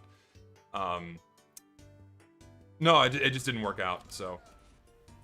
They don't think how it'd be like it is, but it do.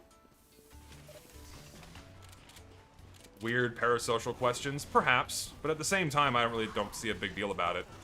Inevitably, I feel like people are gonna get, like, they're gonna garner a specific interest in the streamer or what have you, and, like, I don't really see it as a problem.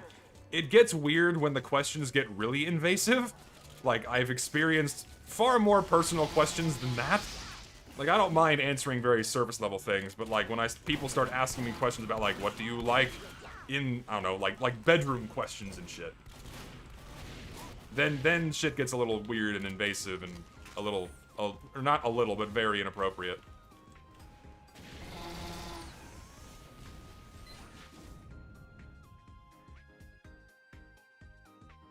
I think I, hold on, let me.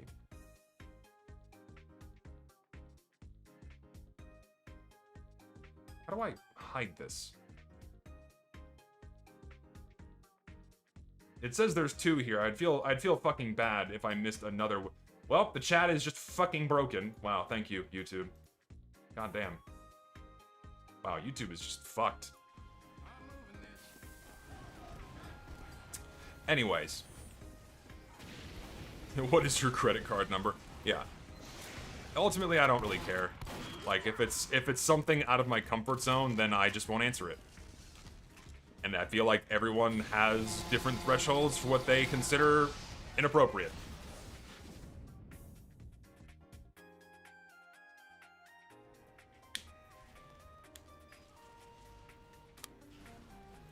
Shit maps should be removed. 3 maps at max should be added per update. I wholeheartedly agree. I think bad maps should be removed, and I also think we don't need more maps, period.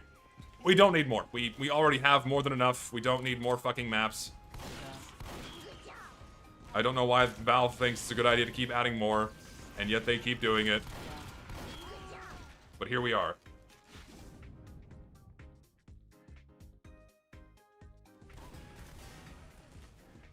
Means you made your internet avatar a big busty woman would normally attract boomers. Yeah, it does. You get all manner of interesting queries and requests in your DMs if you. So this is just a pet peeve of mine. I don't know why some people feel obligated to, like, as soon as they message you or add you on Steam. I don't know why, like, oh yeah, the first thing I'm gonna do is I'm gonna send this guy porn. Don't do that.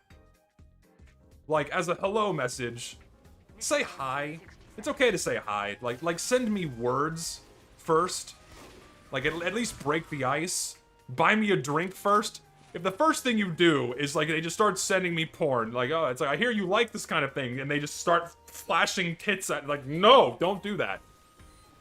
Like, there's a certain, like, series of steps that have to happen. You gotta buy me a drink.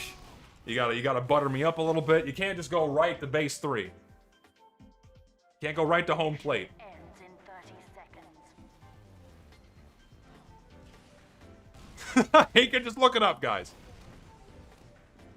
Yeah, you know, butter me up. Say some, you know, whisper some sweet nothings into my ears.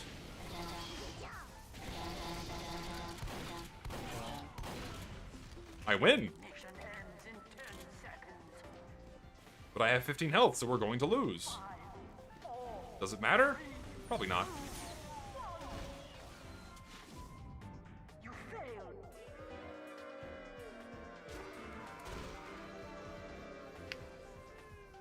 When is the summer update? Soon. We don't know when. Probably this week. Signs point towards this week. Use your mighty E-Celeb magic to make the workshop more... Make more TC maps. Territory control maps. Perhaps. Do I control the summer update? Yes. I have the final say on everything that gets added into the game from here on out. And so get ready. You're gonna get 50 gibbuses. Like, 50 gibbous variants is what we're getting. 50 gibbous variants. We're gonna get, I don't know. What else are we gonna get? Big Chungus is officially gonna be in TF2. Hope you guys are ready for that. You're gonna get Big Chungus. You're gonna get a You're gonna get Skibbity Toilet. You're gonna get, I don't know, what's like a dance the kids like right now? You're gonna get, like a dab emote. Is that still a thing? Dabbing? Like, do people still like dabbing? Is that like a cute thing kids do? I don't know. I'm at a loss. I feel like that's not relevant anymore.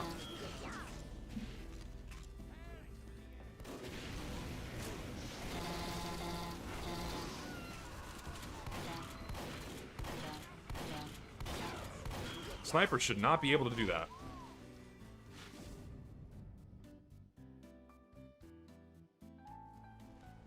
Skull Cutter.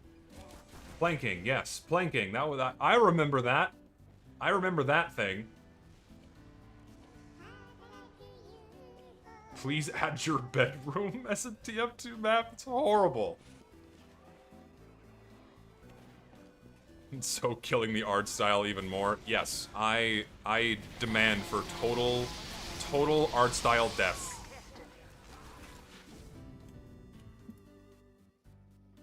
That is what is needed now in order to move forward and progress in society. Obvious joke. Please understand, this is an obvious joke.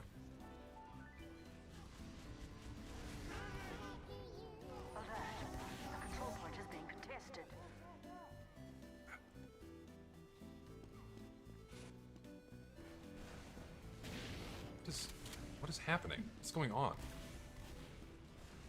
Add rats insta-give items. Yeah, that would be it'd be a cute nod, perhaps. It'd be a cute nod. Is it a good idea? Probably not. Rats insta-give isn't exactly in alignment with TF2's style. Is there a sentry gun here? Oh god. Not anymore.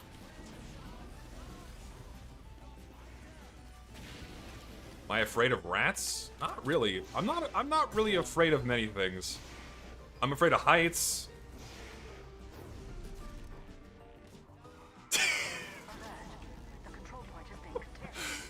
Oh god, I love this game.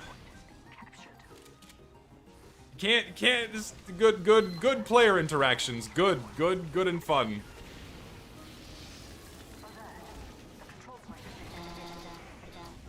Ooh, that was really good timing. I'm running away. VTuber? No, I'm not doing a VTuber thing. VTubing is not my thing. I feel like people get very upset. It's seen as very cringe, as the kids say in the TF2 sphere, to be a VTuber. In the TF2 sphere, you have to have a TF2 persona loadout. Like you have to have a TF2 Sona. You have to have a TF2 Sona with the most vibrant fucking neon paints and unusual effects possible. It has to be, I don't know, what else? You have to have some kooky name like Skibbity Brian 1999, and then like you are the official biggest TF2 YouTuber. You make a weapon balance video about the fucking, I don't know, Power Jack, for example, for the upteenth time. No VTubing, no VTubers allowed.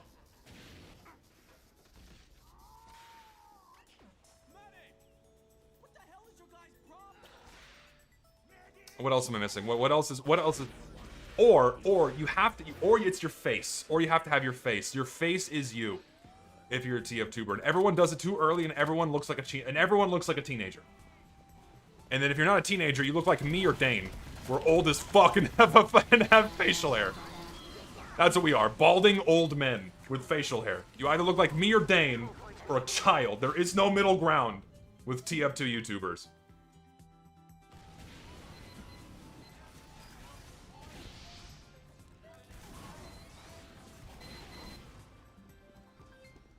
Hey guys, TF2 YouTuber number 748 here. I'll tell you why this weapon everyone has made a video about is bad. Go away.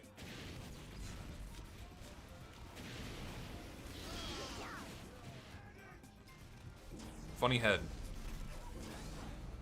What do I main? Alcohol.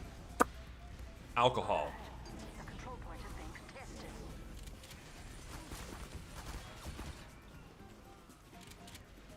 And now I'm gonna go back because the heavy doesn't think I'm there anymore. Hello. Point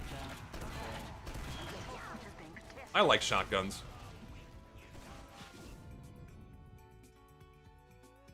So you main Demo Man, sure. When is the last half of the last of the bot trilogy? Soon. I keep getting more information that I then need to incorporate into my script, so it just keeps getting longer and longer and longer. And I want to wait for the summer update to release and then be out for a while so I can collect more player data. So I'd like for that to happen first. That needs to happen next.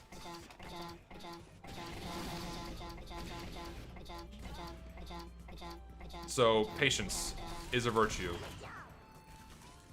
Trust me, if my video is taking a while to make, there's a good reason. Our control point is being captured.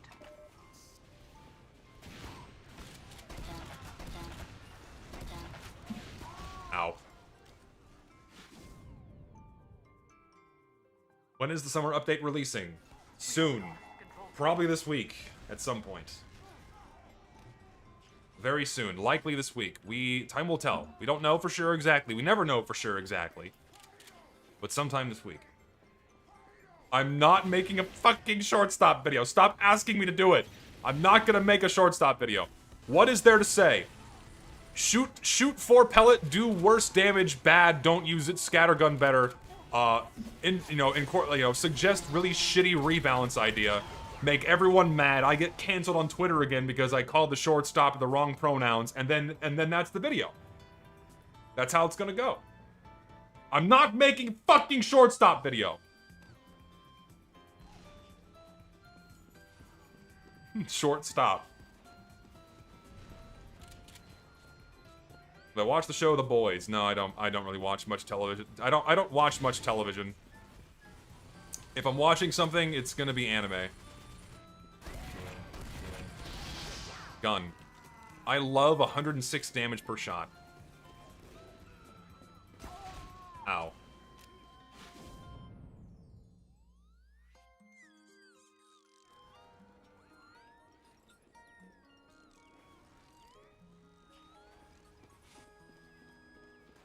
The Boys is not an anime. I've seen stuff for it. It's not. Isn't that the one that's based on like real life superheroes and shit? It has like really weird, edgy humor, and like there's like a breast milk bit. It's like the only things I know about that show. Beyond that, I know nothing about The Boys. I see a lot of like memes and gifs from the show, but I know absolutely nothing about it.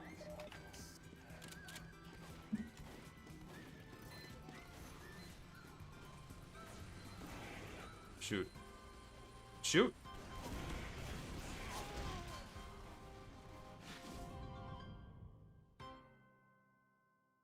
Have you ever considered taking a word I cannot pronounce for my balding? No idea what that is.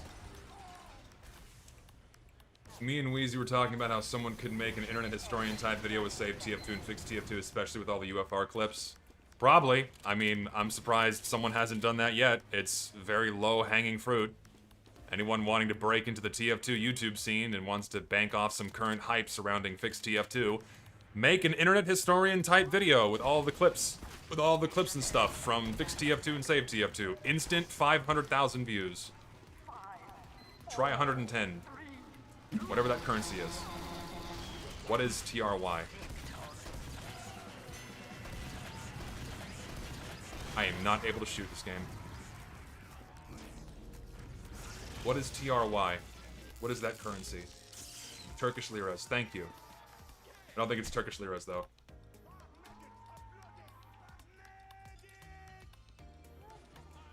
But thank you for the money.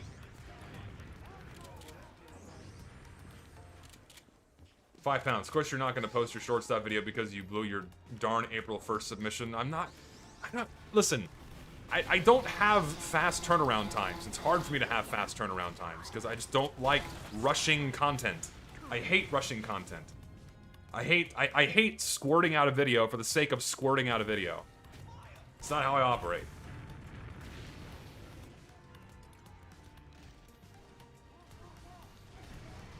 There's always next year. Hell, I may not even be. I might even be around next year on YouTube. I gotta see how things go. I don't know. Both of us were not paying attention in that moment.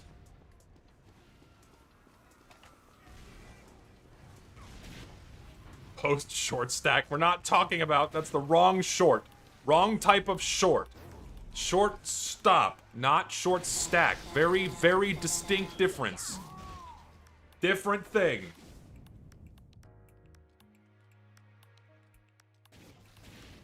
Do you think Valve will even let the organizers in the building? No. Fat chance. What's gonna happen is they're gonna bring that stack of paper up to Valve's doorstep. They're not gonna be let inside. The security guard's gonna come out and say, yeah, don't come any closer. And they're gonna have to deliver the stack of papers like a piece of mail, and then it's gonna go right in the trash can. Like, I honestly cannot see it going any other way. Like, Valve's not gonna roll out the red fucking carpet. They're not gonna give him a grand tour of the place. Like, there's just no way it's going to happen. If they do, I'll be fucking shocked if they roll out the welcome wagon and go, oh yeah, sure, come on in, have a pink cookie. I don't see it happening. Effing weeaboo, take my money, thank you.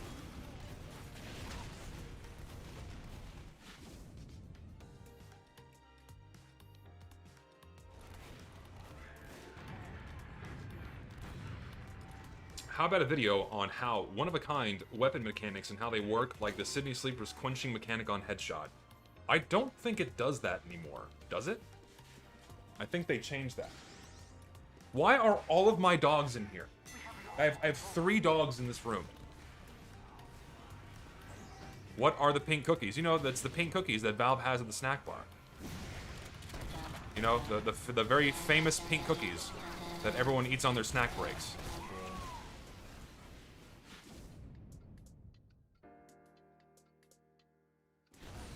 I think I want a short stack video rather than a short stop video. I'm not the guy. It's not my thing. You're gonna have to find someone else who's into that. What are they made of? What cookies are made out of? Sugar, flour, butter, probably some water. Sprinkles, frosting, perhaps? Shortening, baking soda? Baking powder? Whichever one is needed, I don't recall.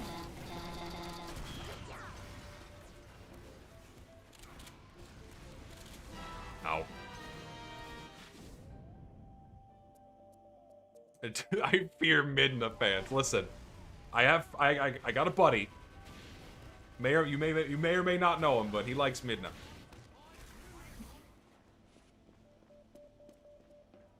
A lot of people do.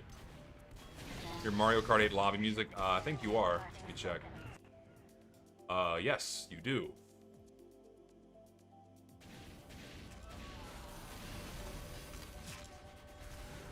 Ah, see, there he is. As if on cue, Starry Crow shows up. Thing is, you never really presented yourself as a short stack guy. I know you like the character for different reasons. 4, 3, 2, 1.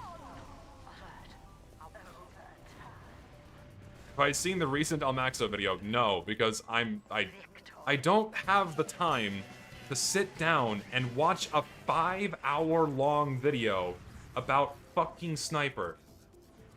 That no one can tell me anything I don't already know about Sniper. And in my opinion, if I'm gonna have background noise, I think I'd rather have music. I don't think I want a TF2 video.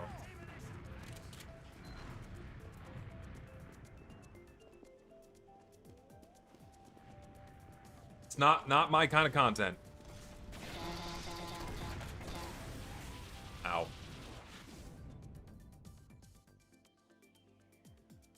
2, 1. Point is now available. Alert. The control Listen. What's going on? You tell me. I have no fucking clue. I don't think I've ever known. I never know what's going on my streams. Ever. Absolute mess. We have lost the control point. Change the map? Yeah, it's probably... We could be due for a map change. Let's go somewhere else. Let's go to... choose map. What do we got? Let's do... What are we in the mood for?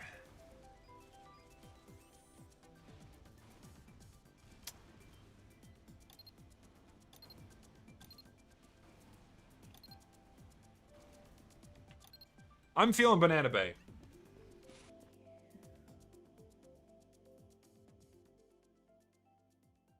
What if Zesty Jesus was Zesty and mained Pyro? Listen, I get this question a lot. People think I call myself Zesty Jesus because they assume that I'm a homosexual. I am not. I use the word zesty in the literal definition of the word, in that it's not quite spicy, but it's got a little zing, you know, that's the whole idea behind me using zesty. But because the word is now used as a synonym for homosexual or behaving like a homosexual, now people assume that I call myself Zesty Jesus because I am gay, which I am not.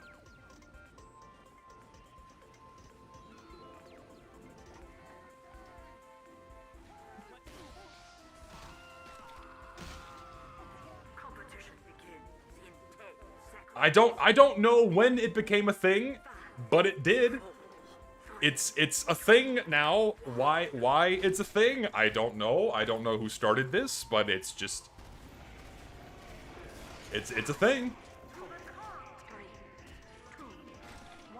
It takes one to look at your profile picture to know you're an incredibly straight man. Thing is, a lot of people look at my profile picture and assume that I'm transgender. Like, for some reason, if you have anime profile picture, people automatically assume you're anything other than heterosexual. I don't know why. That's just what people think.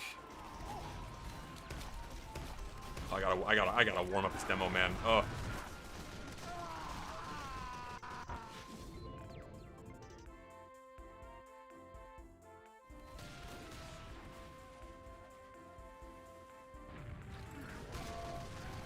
When was the last time I played stand-in? Oh my god, I haven't played stand-in in a very, very long time.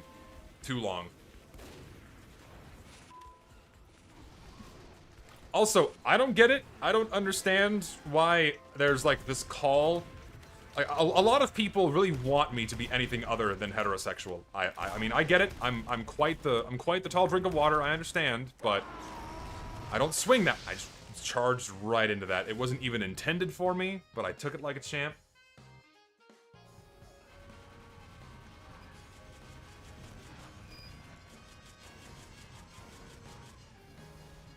I keep forgetting to remove the fucking skybox, but now I kind of don't want to because it's just too funny. We'll leave it there.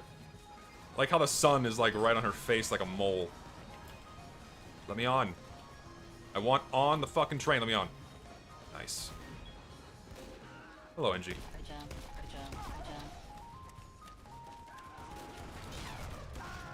Good job. Can't win.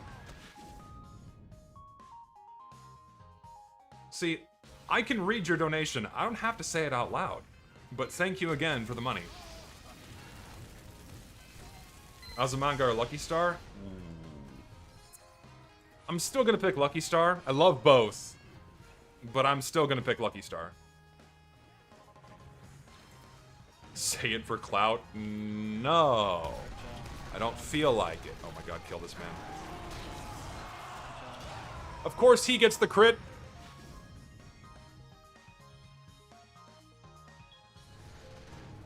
People who say we should buff the non-Ubersaw medic melees need a buffer. That's a fucked up sentence. We should nerf the Ubersaw. I agree the Ubersaw does need some kind of a nerf. I don't know what the most appropriate nerf would be, but I think it needs one. I am not sure. Ah.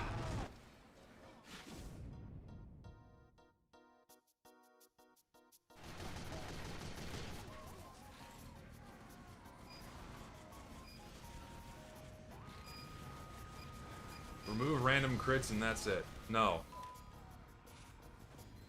Random crits are fun. I dislike that you have to balance things. I don't like the idea of having to balance a weapon around the existence of random crits.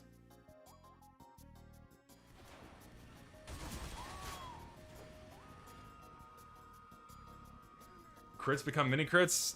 Doesn't really change the issue with the weapon.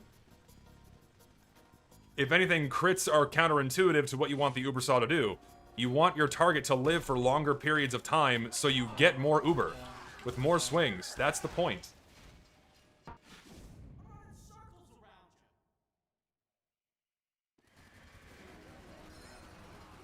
I don't know. There's some workaround. I'm not sure what it is. But it exists.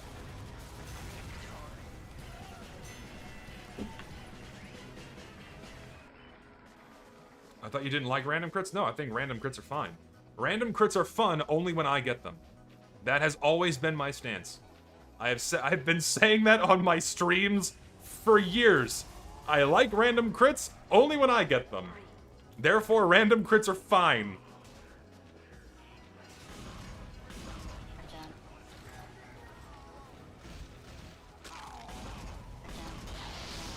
Oh, here's where I die.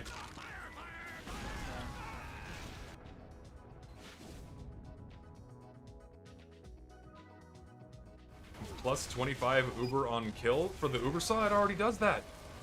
Is that the joke? I guess that's the joke. It already does that. Yeah, Uncle Dane does not like elements of gameplay that are not competitively viable.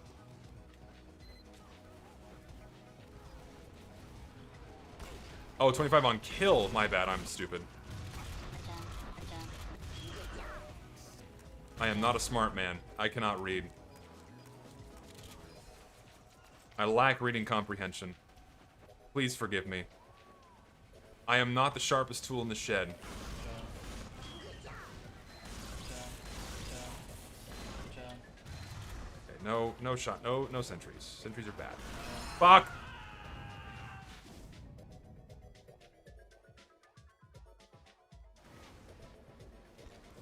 CP Steel got updated on the workshop page. I have not seen the changes.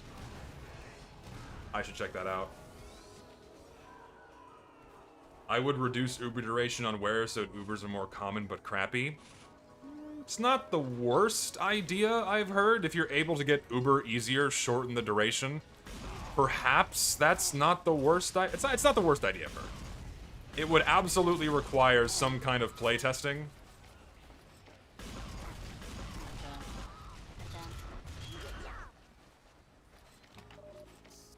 Minus 2 seconds on Uber? Perhaps.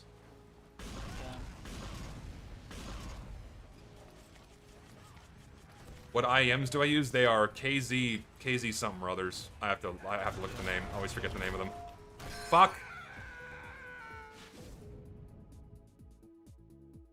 I wonder if he got that pan or if he paid $6,000 for it. Like, was that dropped to him or did he drop $6,000 on a fucking virtual item? That's my curiosity. Did you see that Overwatch let eCelebs do balance changes for the game in their recent season? Is that true? Oh. If that's actually true, wow. eCelebs are not game developers. That's pretty fucking bad if that's true. Yeah, KZ ZSN Pros, that's what they are. That's what I use. Yes.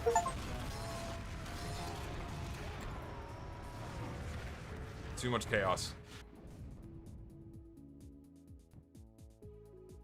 Yeah. 1, never let pros balance your game, and 2, never let YouTubers balance your game. Please balance your games to make them as fun and appealing to as many people as possible, and when you do that, guess what? Shocker, the games tend to perform well, and are fun to play. That is applicable through every form of fucking video game. We really don't need eCelebs and fucking, you know, esports gods balancing these games. It's not a good idea.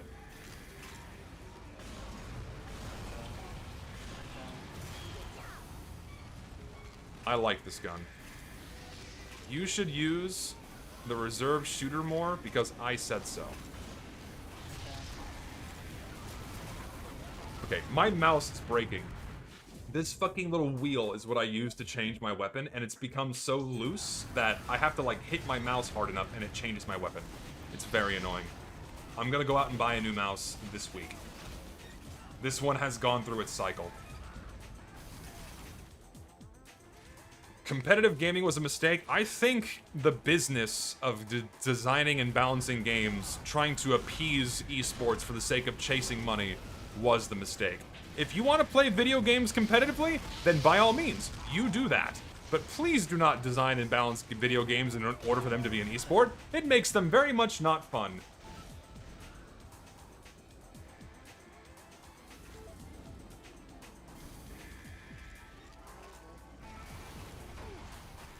What's the mod I use to make Backburner and Dragon's Fury have skins? I have I have a Workshopper skin I have as a mod. It's on Game Banana somewhere. I have the link somewhere.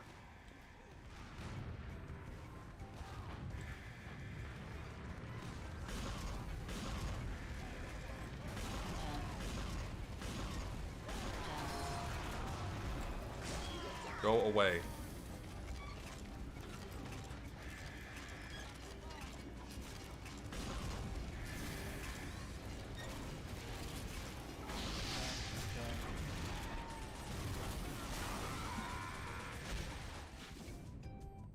What do you think about people that react to other people's videos and stream other people's content? I think if they genuinely have something interesting to add, new perspectives, or create a new experience, then personally, I have no issues with reaction content. If the person is just sitting there and not saying anything, not reacting anything, not contributing or adding some kind of new insight or entertainment value, that is, you know, changing the experience of watching the original video to something unique and different, then fuck off. That's lazy content. Don't do that. Not to say reaction videos aren't lazy in general, they are, because all you're having to do is sit there and watch someone else's video. Don't get me wrong. But I see nothing morally wrong with reacting to someone's videos if you are genuinely contributing something new.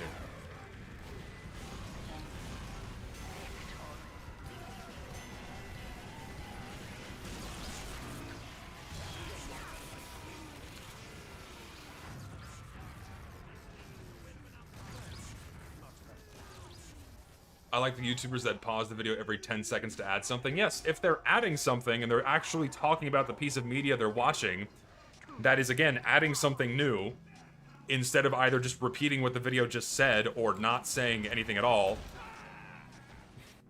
I did not jump off the fucking bridge fast enough.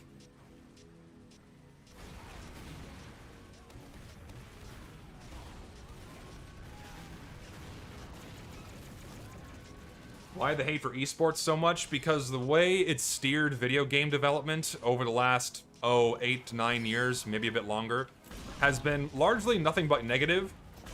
Esports and catering to esports mentalities ruined one of my all-time favorite games, which is TF2.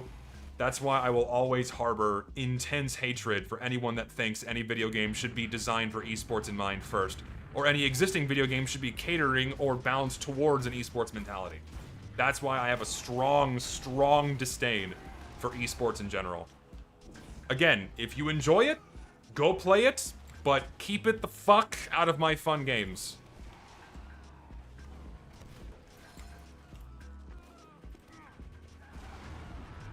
That's my stance. Come here.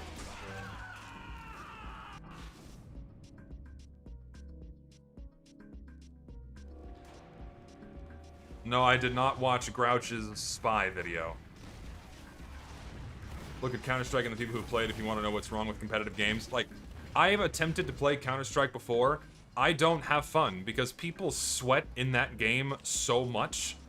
It's in my opinion, literally impossible to have fun in Counter-Strike. You basically have to treat that game as your job for months. Otherwise, you're not going to play well enough to even succeed in a match. Your teammates are gonna get pissed at you. It's just not gonna be fun. If you enjoy, I don't know, dragging your cock across hot coals, then you'll probably enjoy playing Counter-Strike.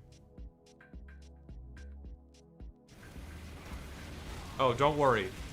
We're getting, my guess, probably 25 unusual effects in this summer update. Don't worry. They're coming. That's where the money is.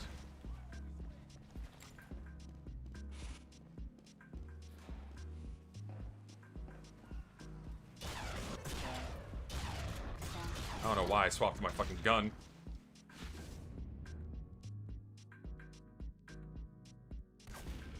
We will do bingo soon. We will do the bingo card very soon. Any predictions on what might get added? None. I know 2 of the maps. Beyond that, I got nothing. I have no fucking clue. I hope it's not garbage. I suspect it might be garbage, but I genuinely hope not. We'll have to wait and see. Ideally, if we're gonna keep getting content added to the game, it should be as good as possible. But I wonder if Valve is gonna take liberties with what they add because of the recent success of the anti-bot fixes. Maybe that means they'll be lazy and pick a bunch of random garbage. I don't know. I hope not. I hope they'll still put a little bit of care into what they add. I have my doubts.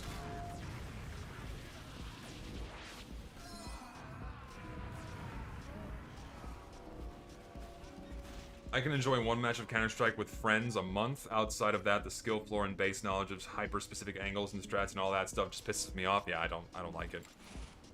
Like, if you don't play the game in very, very specific, exact ways, you will always lose. Like, there's no room for fun. There's no room for, like, funny strategies and shit. I mean, you can try. You'll always lose. It's not fun. Like, hey, everyone on my team, buy a Mag 7. Let's see what happens. You're gonna get a ban and a cooldown because you'll keep getting kicked.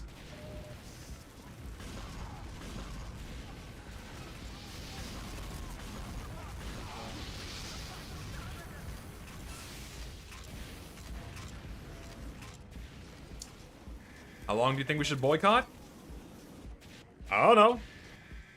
You tell me. What do you guys think? I asked this earlier because I don't know.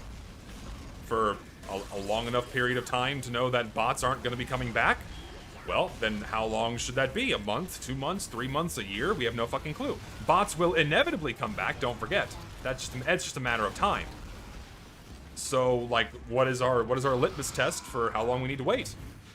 Or when they do come back, is Valve going to keep the pressure on it? We just don't know. I know I'm not spending money on the game for the foreseeable future, because Valve has lost my trust when it comes to maintaining this game. And I still view them as pushing this out when they did, as an attempt to quell people so they can earn money off the summer update. That's my pessimistic view. Boycott until Fempyro is canon. I don't disagree. Ow.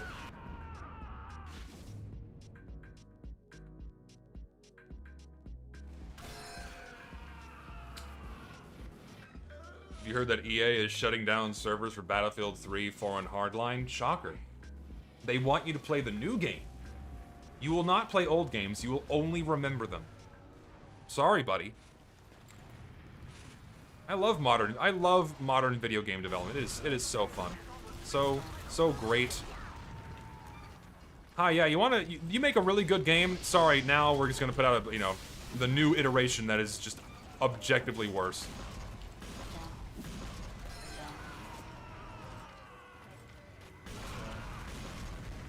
And you can't play your old favorites anymore.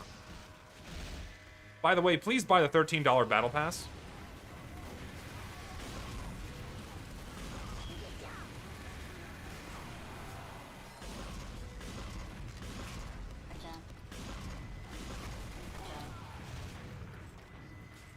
Pessimism is synonymous with realism these days. No, sorry, little chud. You're just being a doomer. You're being a doomer. Just please be happy. You're just being ungrateful. You're so ungrateful. Valve does so much for us. Just be happy with the bare minimum. Just be happy that the game was unplayable for fucking years and they finally did what they needed to do. You're so ungrateful. You're so entitled. Can't tell you how many people I've seen say that recently. My God. Imagine thinking that the game being functional and demanding it be functional comes from entitlement. Like, just think about that for a second. People think this way. And then if they were put in the situation when their favorite game was suddenly rendered unplayable, do you think they'd hold the same position? Absolutely not.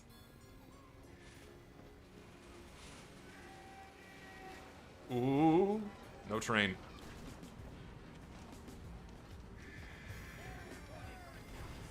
Oh no, just people being foolish. People being foolish. Eventually.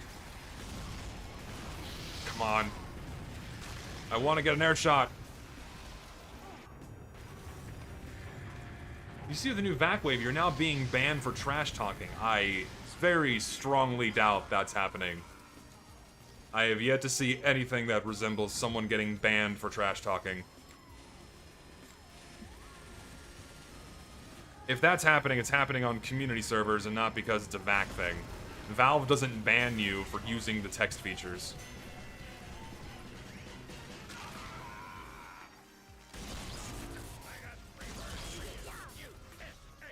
A friend of mine got Steam community banned for toxicity. Was he doing it in the game? Or was he doing it on the community forums? What was he doing? Was he just saying bad words? Or was he posting links to things he shouldn't have been doing? Was he pretending to be a scammer? What was he doing? There's a lot of missing context here. Because when you say toxicity, okay, if he was just saying, fuck you, you piece of shit, then he shouldn't have been banned for that. But if he was like pretending to be a scammer saying, hello, please give item, then that's a problem. You shouldn't be doing that.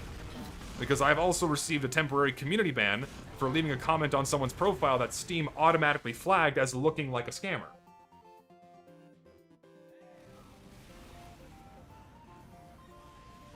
See, I don't know if I believe you.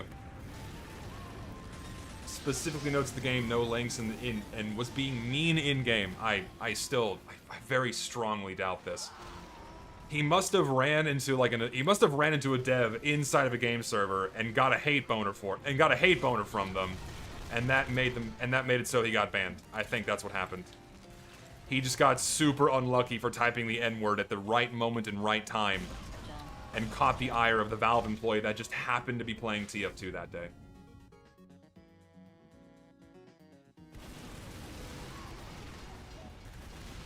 I know for a fact Payday 2 stopped working. The players would pull heist IRL to get their fix. Yep.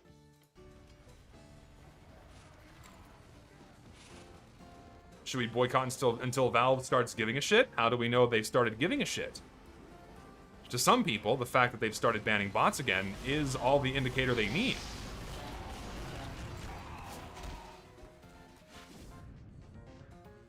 No, I don't have Conquest Hydro on my server because normal Hydro is fine.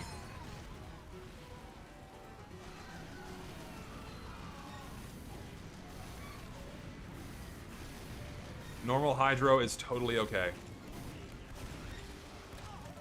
If you want weird community derivative game modes, go elsewhere.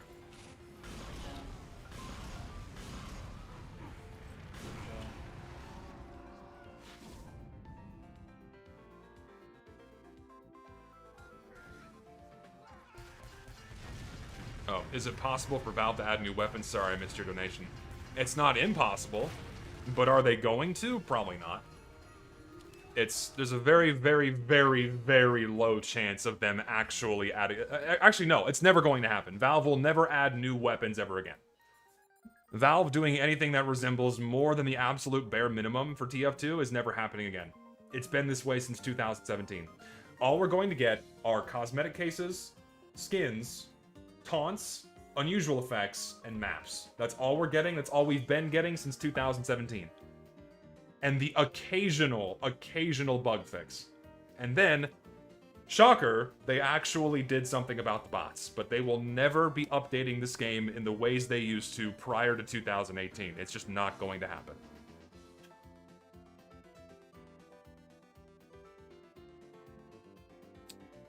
What are the odds these ban waves last up until the Deadlock release? Probably. Thing is, whatever system they've implemented has an expiration date. It's just a matter of time before bot hosters figure out a way around it. Anywho, so what we need to do now is we need to make a bingo card. We need to make a bingo card for the summer update. So let me get my Photoshop file open. If TF2 would close, that'd be great.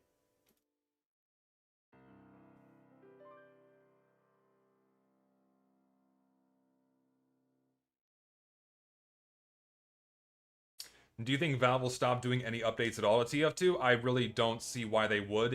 It's literally free money. The game prints them money. I just cannot see them doing that. I don't think it will. For the foreseeable future, Valve will not stop updating the game. Because again, free money.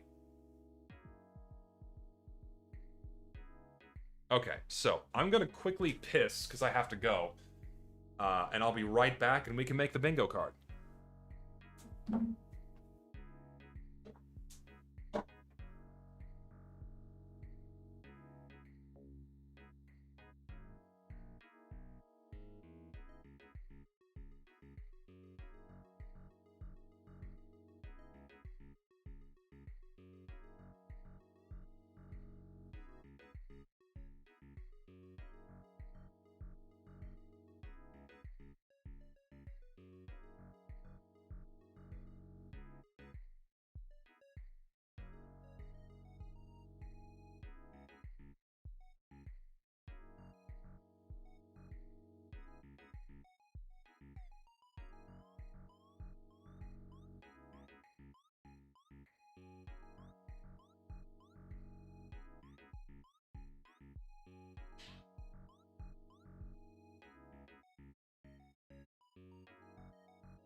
Okay.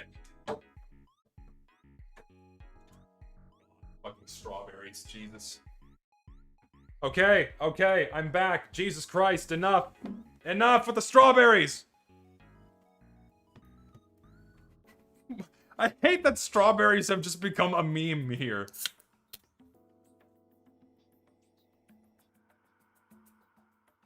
Like, why are strawberries the meme?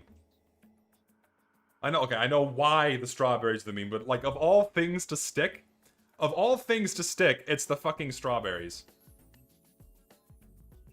Very funny. Okay, so, someone in my Discord very graciously made a bingo card already, but I really don't like most of what he put on here. So, I'm gonna be redoing most of the text. So to start, I think belongs in Fortnite is a very good one, because we will inevitably get some kind of cosmetic or some kind of map that just does not look visually appropriate for TF2. So I'm gonna leave that one in there, as is. Same 50 plus creators is a little bit of a given. Oh yeah, over animated taunt. I like that one better. So instead of this one, no, don't do that. Don't. Oh my god, I hate Photoshop so much. Oh my god, get out of here. Please, can I just edit this, please? Here we go. So, overly animated taunt. Alright, so overly animated taunt. Reskin case is free space. Yes, that's true. So, reskin... Please.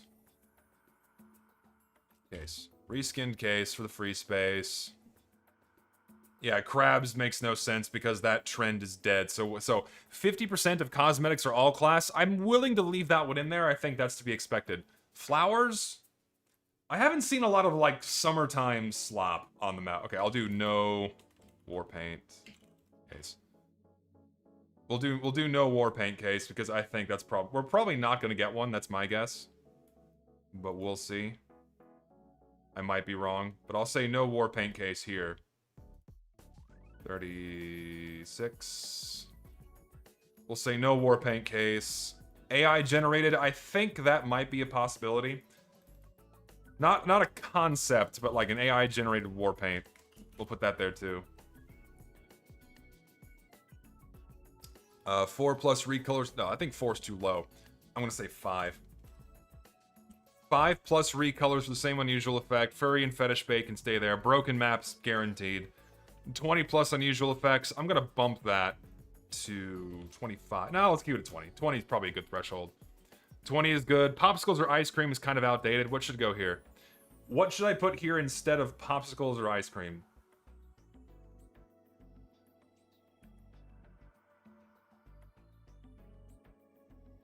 Elite grade sucks. Elite grade sucks. That's actually a really good one. Elite grade sucks. Yeah. Okay, elite grade sucks.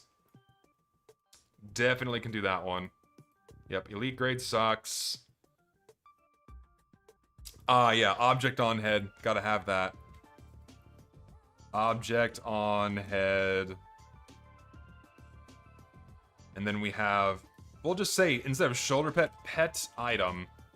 Why is the aspect ratio on this wrong? Fix that. What happened here? Give me the rest. Ooh, that broke it. Why is this... Did he, like, stretch that? He did. Why did he... Okay, I'm just gonna delete that. That's gonna bother me if it's not gone. Go away.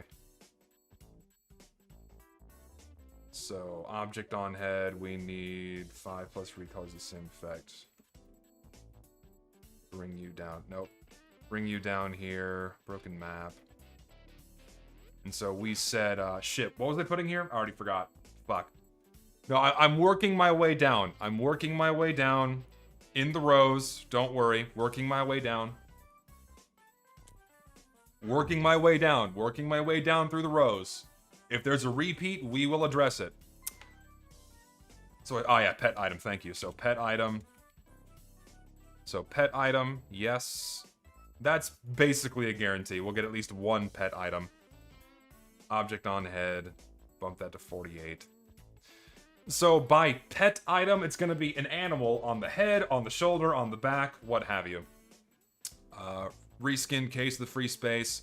Bot's return, I think, is too early. So we'll say bot wave for the idle bots. So we'll say bot wave. Wacky emotion taunt, I'll say vehicle taunt. Vehicle taunt. Some kind of vehicle taunt. Say vehicle taunt. Ham-fisted media reference. Probably not. Clip art. Honestly, might be a higher chance than AI-generated warpaint, so I'll probably do clip art instead. So clip art warpaint. Put that there instead. 50% not even summer theme, but that would be a good thing.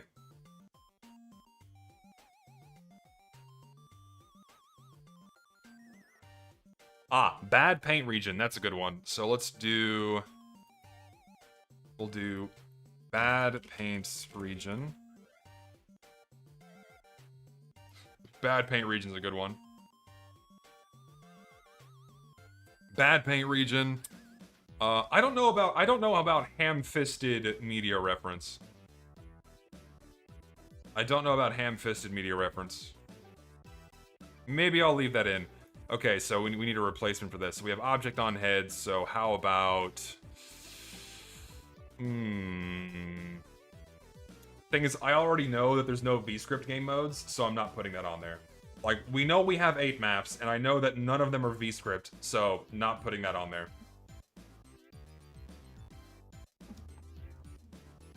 Oh no. Anything summer themed, I guess? It feels too general. It feels too general. Anything summer themed.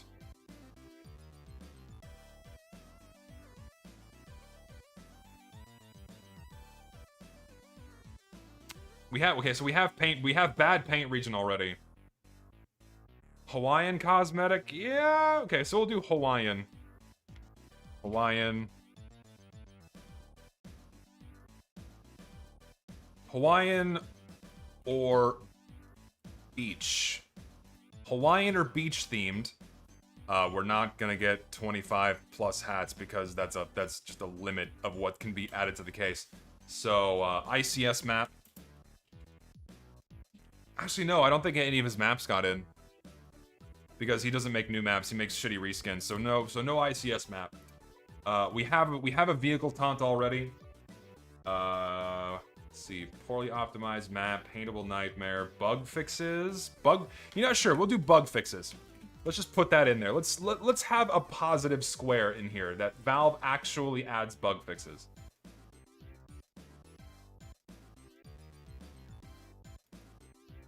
Tropic Crisis, sure, we'll put Tropic Crisis in here.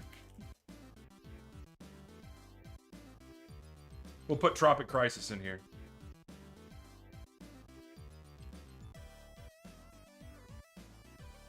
Don't think it's necessary, but I'll put Tropic Crisis in here. Just letting you know now. Alright, so, bulky fat anatomy? Let's just say... Yeah, actually good. Like poorly modeled. So, poorly modeled... bulky fat anatomy. No, let's not put that in there. Fetish bait? Yeah, maybe fetish bait we'll put in. Fetish bait. Thing is, the fetish bait usually comes around during the summertime. Or it's not summertime. Oh, Halloween. Halloween time is usually when we have the highest chances of fetish bait. So, oh yeah, and we already have it. So we don't need two of them. I might go back and change that. I might go back and change it because highest chances are for Halloween. Split item set. Split item set. Yep, that's a good one. Split item set. For any reason. So split item set is kind of a guarantee. Split item set. Copy of item we already have. Clipping bugs, pyro head, Fortnite cosmetic. Well, we have Fortnite already. We already have belongs in Fortnite up here. Seal anywhere. That's actually a good one. Seals. Seals anywhere. Yeah, seals anywhere. Or how about we just do seals? We'll just do seals. Please. So we'll do seals. Yeah. Seals. Flowers. Now we'll change flowers to something else. Well, thing is, I feel like just saying neon, vomit, unusual effects. Jiggle bones.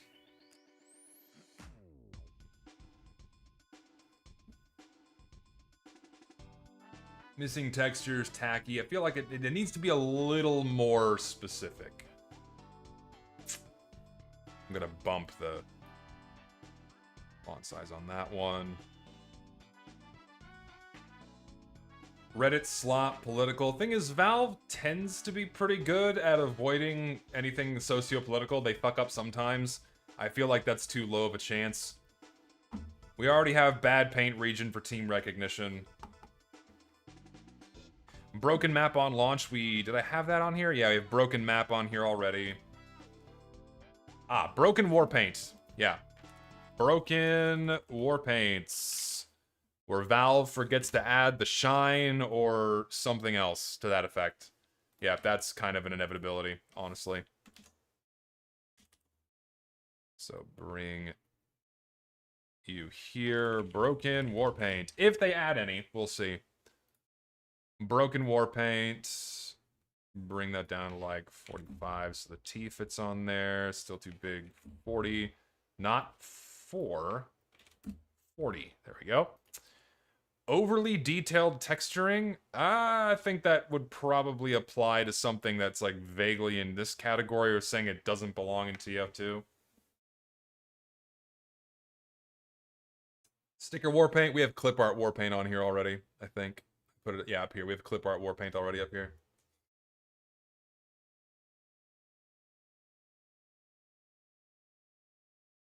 Mod to MISC? Shirtless cosmetics, femboy. That would fall under fetish bait.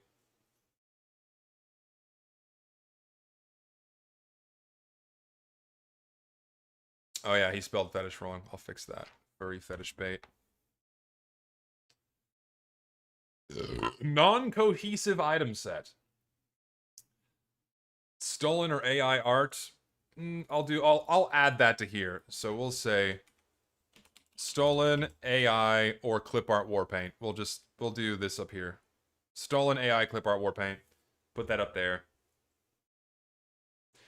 We need a snuck in politics because of last Christmas. I'm tempted to put that one on there, but we all know how well that worked out for me last time. They called me a pedophile for that for some reason. Let's see. Something other than overly detailed texturing.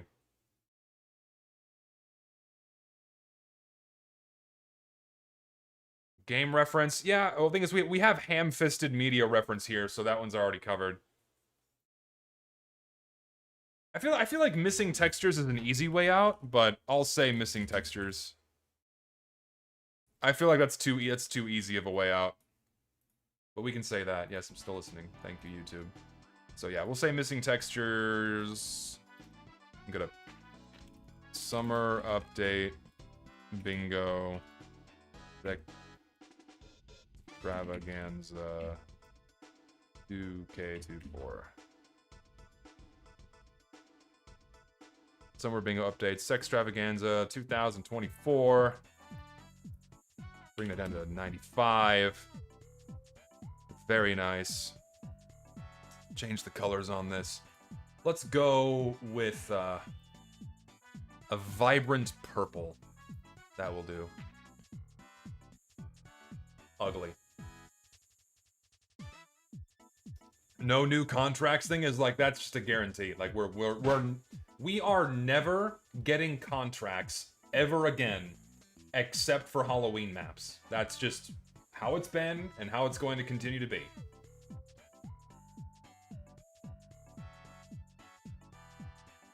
Food, that's a good one. Food themed cosmetic.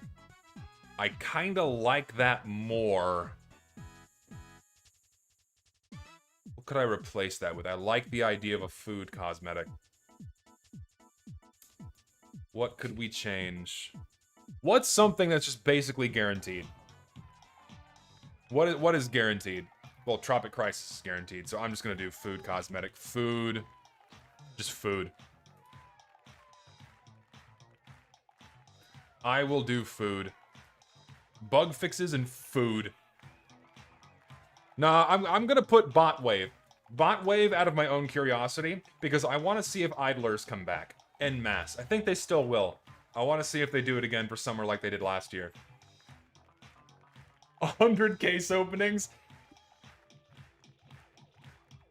Thing is, I won't be able to do that during when the update arrives. Like, I can't, like, someone's not immediately gonna make a 100 case unboxing video as soon as the update drops. This is a bingo card that needs to be filled out right as the update arrives. Do you think the current 150,000 players are all bots? Well, if you want my opinion... If you want my opinion on whether or not the current player count is real,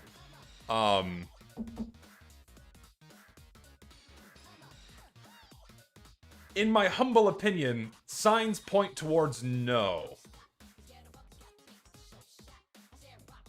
That's just me. Really not looking organic in any way, shape, or form. So, yeah.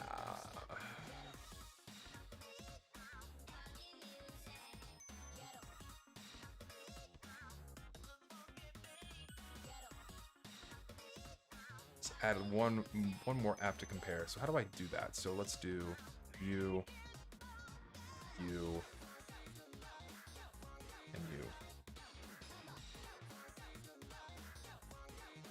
Oh, that's all fucked up.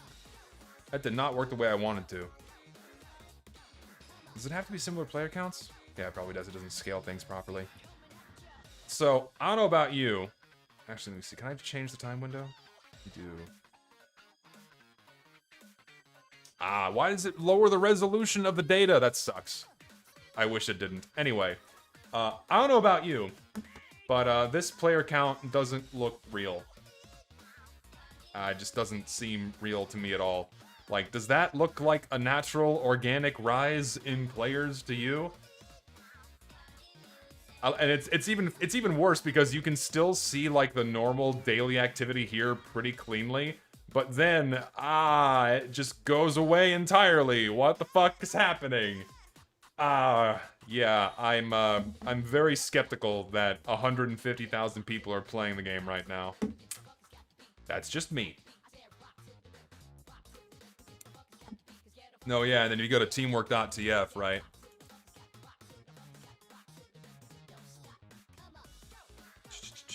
General stats, go to teamwork.tf, something like this, which shows a much more organic behavior. Why is the scaling all fucked up? There we go. So that looks more real. This is very natural, organic human behavior. And of course, as a result of Valve banning the bots, we do see an increase in the number of people coming back to the game, which is nice to see. So some of that rise from SteamDB is real, but it's by no means a similar magnitude as to what's being reflected inside of server activity. So yeah.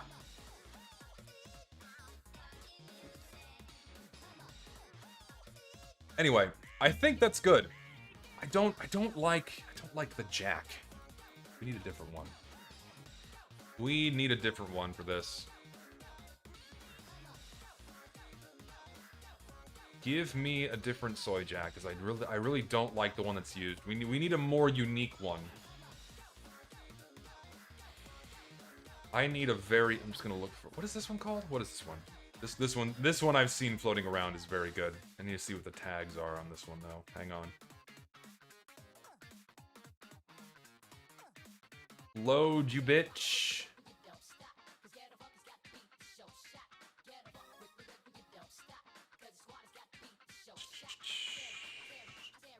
Really? These are the tags here? So this is...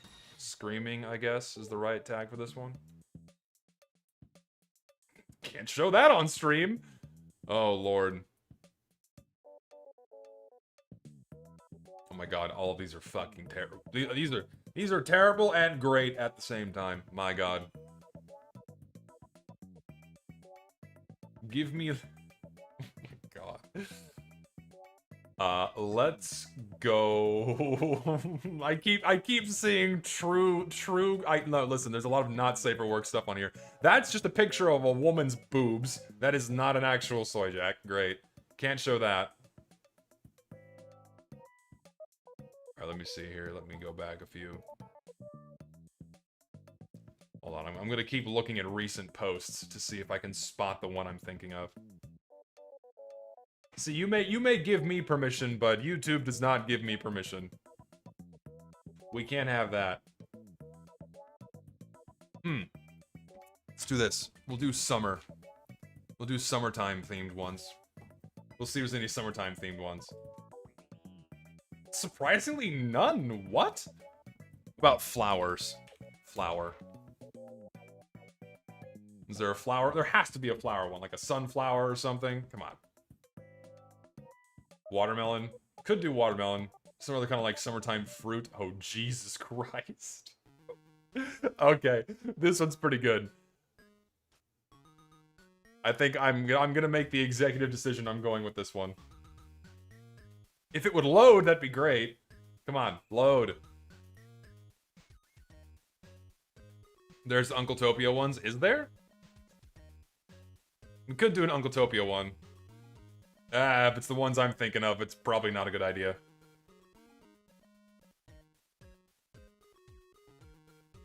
Wow, Soy Boru is really moving slow. Jesus. Come on.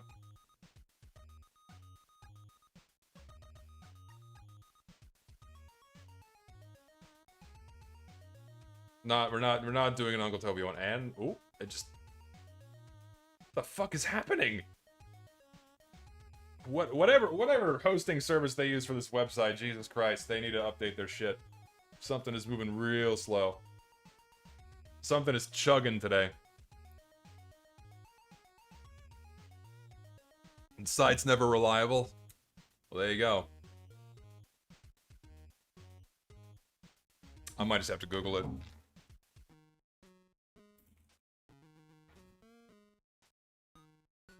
Jesus Christ. Alright, give me a,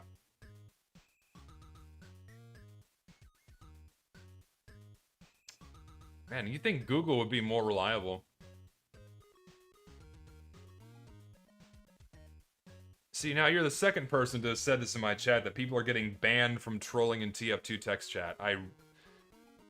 Fool me once, shame on you. Fool me twice. Maybe something's going on.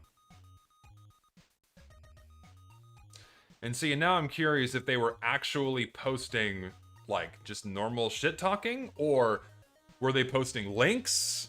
What were they doing? Really want to know what exact behavior they were engaging in. Let's see, let's do, like, screaming, so I'd act. Let's do this one.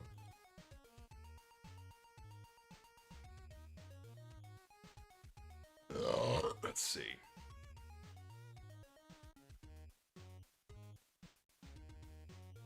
See, and Google is just not giving me the one I want. Let's do TF2. Give me a TF2 themed one. Do we have any TF2 ones? All the shitty source filmmaker ones? There we go. Let's use the Scout one. I feel like that's a bit better. There's no transparent... Ah, fuck it, I'm good. Okay, I'm getting lazy. I'm lazy now. This is good enough. It's just a hideously ugly bingo card, but you know what? We'll save it. This is good enough. AI Warpaint box will make bingo impossible with a no Warpaint case square. You can get a bingo diagonally, you can get a bingo here. You can change it. Let's put you like... Oh, where'd you go? Ah, hell. There.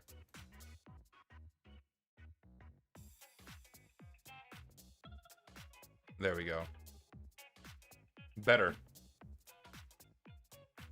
I'm gonna change all these to be purple.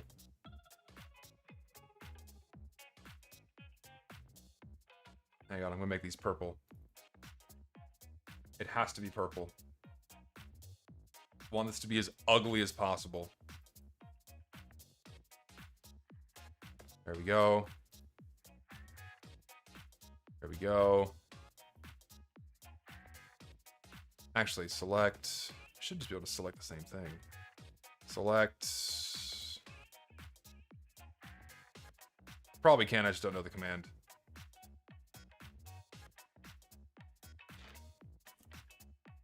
Yes, I will do this one by one, even though there's probably a means to select all things, color the same thing. I don't care. There we go. Now we're getting real summery with this mess of colors here. I might change the blue to yellow. I'll change the blue to yellow just so it's even worse. Yeah, I'll change blue to yellow just so it's really fucking ugly. Better yet, orange. Purple and orange is a terrible color scheme.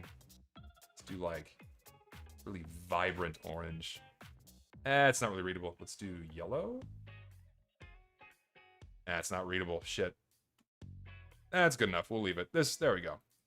A nice summertime bingo card for all of you to use. So get your screenshots now. Get your screenshots now. I'll post the official picture inside of the Discord later.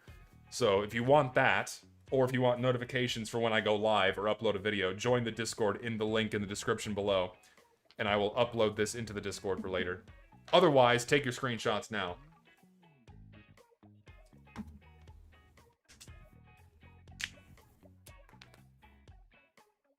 Get your screenshots now. The bingo card is ready.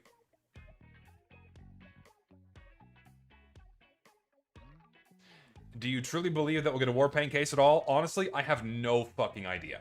I have no clue. Valve said they were downsizing the update this year, but it seems like they're adding literally everything. They're adding 8. It's basically going to be the same thing as last year's update. We're getting 8 maps. We're definitely getting cosmetics and unusual effects and taunts.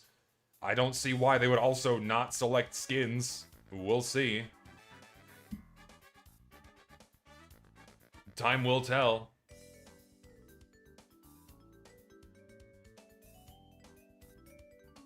Would you cry of joy if we get a Pampor painted? Dude, like, that guy has deserved to get something in the game for years. No, I think this is good. This is a fun bingo card. We'll go with this.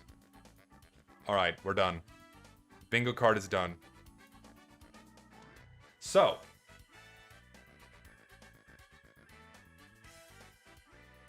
Oh no, I guess that's it.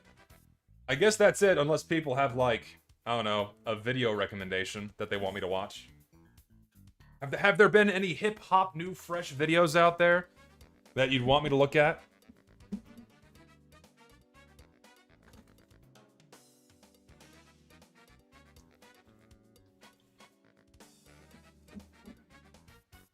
Top 1 million cheeses. Oh god. Watch the whole El Maxo video. I think I'd rather put a bullet in my head. Check the after breakfast video. I had already looked at that one on Lucid's podcast. People really, really, really want me to look at Grouch's video on spy balances.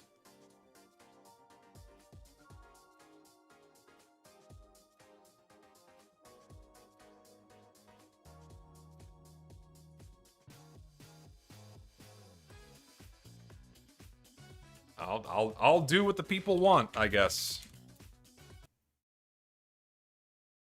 Buffing the spy. Thankfully, a much shorter video than the last one. Hey, I'm giving what the people want. This is what the people want me to watch, then I will watch it.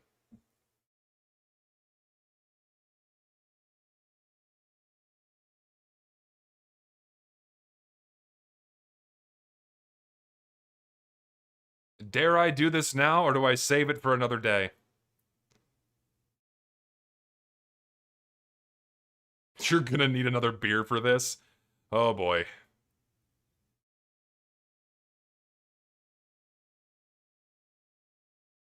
Alright, we'll do it. Doesn't have to be. I've improved many of Spy's worst weapons and set them up on my public TF2 server for you to play with.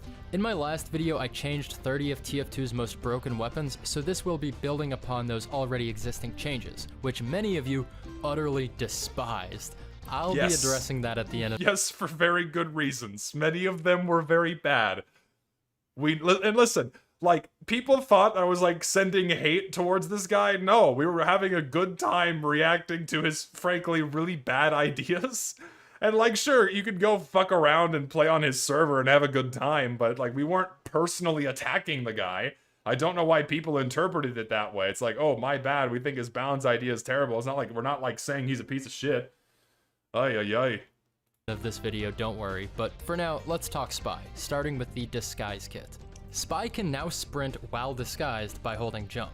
This means that even if he's disguised as a slower— He can sprint. So what does that mean? class, like Soldier Moves like a or normal Heavy, spy. he can move at normal Spy speed whenever he likes. I'm largely okay with this. This is another balance change that that High GPS put into his server, where on command you can move at base spy speed. So on your own will, you can fool people by moving at the speed that you're disguised as, or you can move at the same spy speed. Like, I think that would be a very, very useful tool that the spy could need. So I'm totally fine with this. I think this is fine. Should vastly improve the versatility of the Disguise Kit and buff the Your Eternal Reward, since stabbing a Heavy doesn't necessarily slow you down anymore. That would be good. Alright, now for weapons. First, Alright. What's he gonna do? What's he gonna do? Let's see. Let's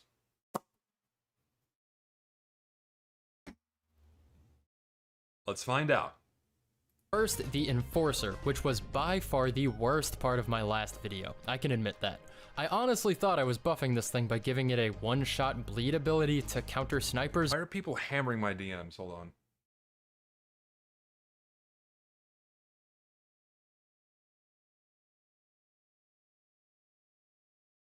Oh, Jesus, what is happening?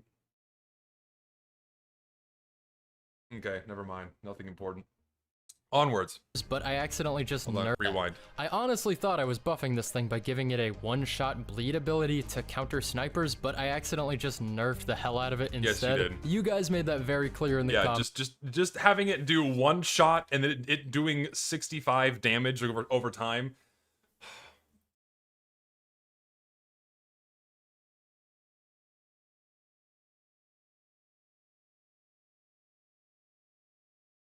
I'm just not going to be able to react to the video today. Echo wants attention, and here she is. Echo wants attention.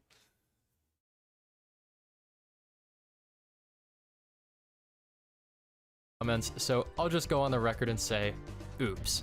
We're changing it completely into a close quarters fan the hammer style weapon to allow Spy to better defend himself in close range while weakening him at mid-range. Basically, it's the normal revolver, except now it fires twice as fast at the cost of less accuracy over time and a slower reload speed. Now this might seem pretty strong, and it is, but remember— Yes, that is very strong. That is very, very strong. that if a Spy sneaks up to you at close range, there is another weapon he could use that would typically— Yeah, no, let's not have a range. It just turns his I need to think about this for a minute. Is that the same DPS as the... It looks similar to the DPS of the minigun. That is way too powerful. You should not have a ranged weapon like that for the Spy. No, that is a terrible idea. Just being able to instantly whip that out and have a DPS like that is fucking nuts. No, too strong. Way too strong.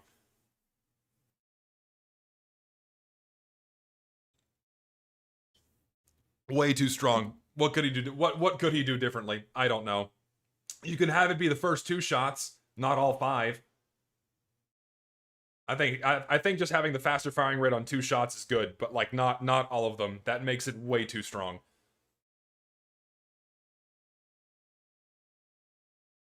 Damage penalty, but it's like I guess maybe a damage penalty, but then at that point just use the normal revolver. Yeah, honestly, just revert it. Revert it back to how the normal Enforcer used to be. Just have it have the straight damage, the damage buff with a slower firing speed, and it was fine. It didn't need to be changed. Simple as that. Yeah, faster firing rate and lower damage is redundant. C, family business. 3 clip shot with double firing speed. That's just still really high burst damage for Spy like that. Giving him the ability to, like, have that such high rate of damage and a backstab, like, at least when you had the Ambassador, it was a nice high punch of burst damage, but then you're immediately relegated to your lower damage revolver, right, with the slower firing speed. So in that sense, it's balanced. But when you can sneeze out more than that amount of damage in 3 shots at close range, you know, 65 or 60, 60, 60, it's 180, it's like, that's too much. Even 3 shots is too much.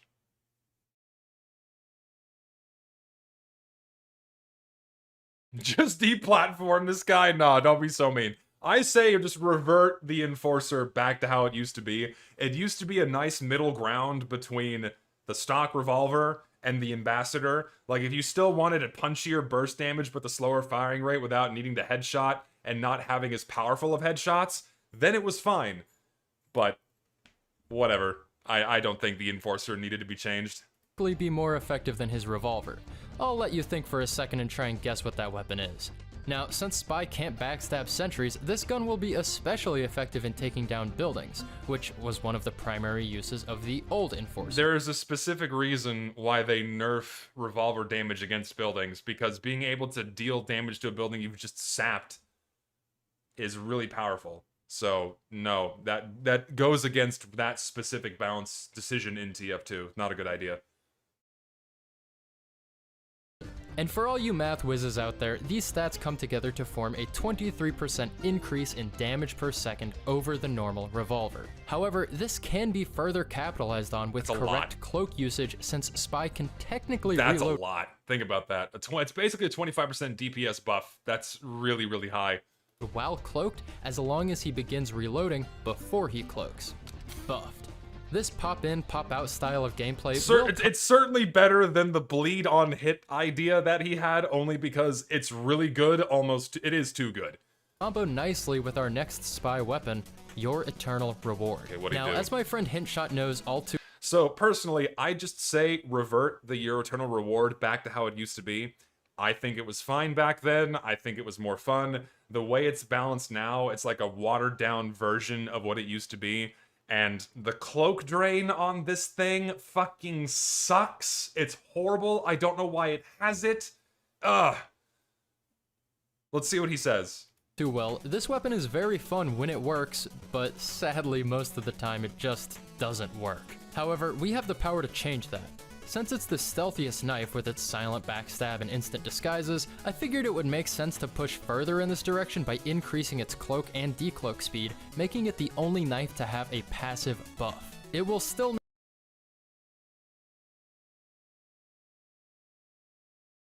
I think it's pretty good.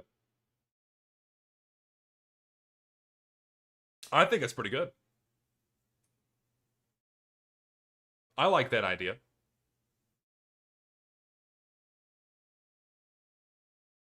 I honestly have I honestly have no refutations. I think that's fine. I think that's a good idea. Thing is, the cloak drain still being there is fine because you cloak and uncloak faster, so less time is wasted going from invisible to unvisible to visible and vice versa. maintain that increased cloak drain rate though, and disguising still consumes your entire cloak, so it's not just a flat out better cloak necessarily. It'll make for different kinds of stealth situations where you have to choose between having that fast cloak or having a disguise. You still take the disguise of your And of course you can also offset the shitty cloak drain with the L'Étranger, so... victims, of course, when you stab them, so if you pull it off right, you can get both at the same time. Buffed. And Okay, now that for was the pretty moment good. of truth. The Ambassador. If he says anything short of reverting the Ambassador back to how it used to be, I will automatically disagree. If it's not put back the way it was, he's wrong. Let's see what he says. It has been reverted to its pre-Jungle Inferno state, I will now like this video.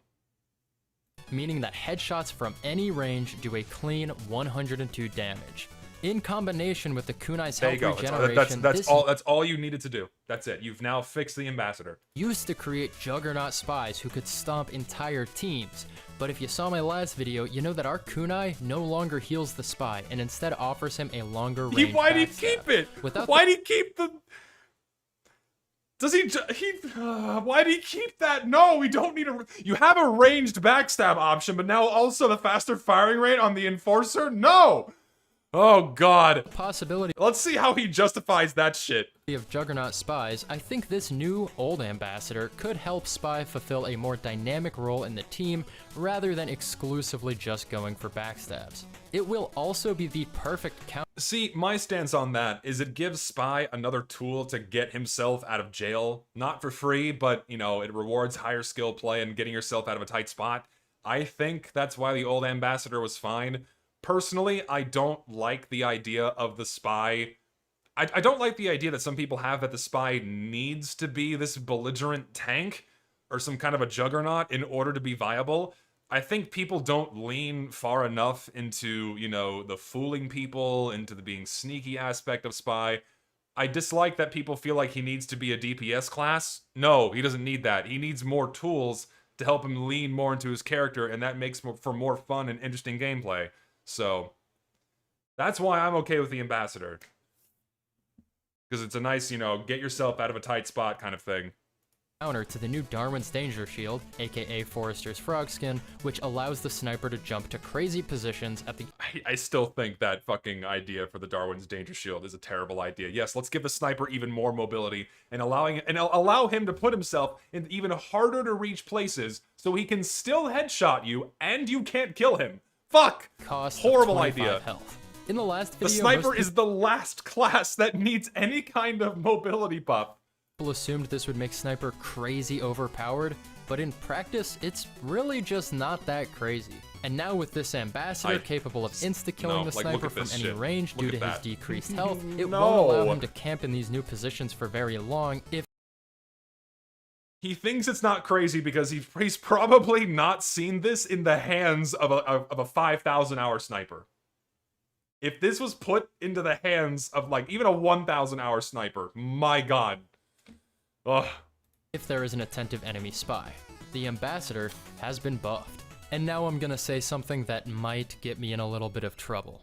The red tape recorder is, without a doubt, one of the weapons in Team Fortress 2. And if you didn't know that, I am so sorry you had to hear it from me. The old version of this weapon would send the engineers' buildings back in time, leveling them down while active. And as awesome And so conceptually, the red tape recorder is a cool idea. It's still useful because it disables buildings, but it doesn't remove any health from the building until the de-leveling is done. So if you knock it off soon enough, it's nowhere near as effective as having your normal sapper. Let's see how he changes it.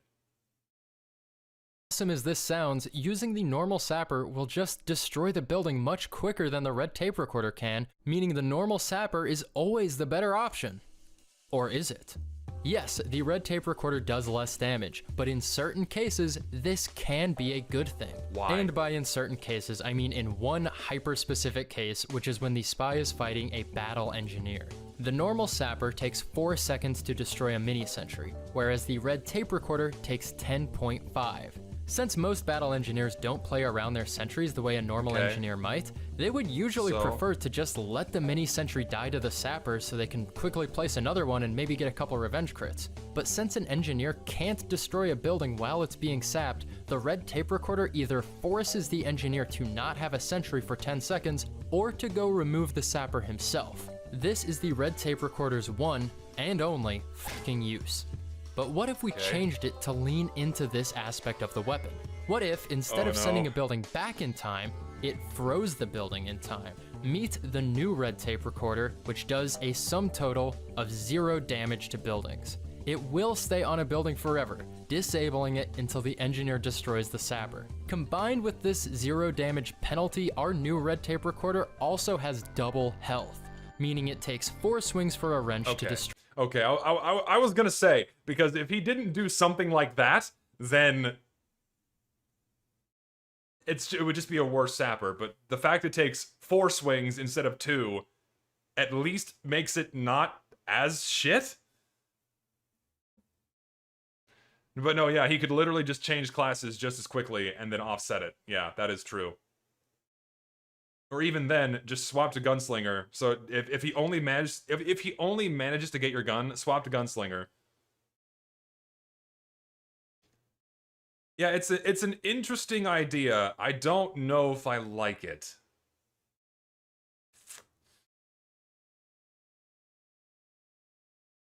To me, it's a nice fuck you to Pie Bros because it'll take 2 swings from the home wrecker instead of 1 to just to break off the red tape. So, but I don't know, man. I think that might be a little overly punishing because a building being disabled is far more detrimental than it doing damage, right? Especially if the spy has his team with follow-through. And if it takes you 4 swings to knock off a sapper, that's a lot. Especially if the rest of his team's coming along and then the engineer is just all but guaranteed to be fucked. So, yeah, it might be a little too punishing.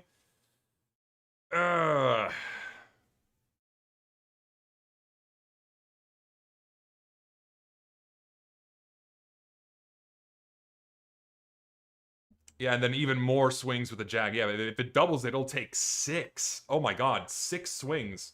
Or 5. If it's double the health, it takes 6 swings. Am I doing the math right? Echo. Or was it 5?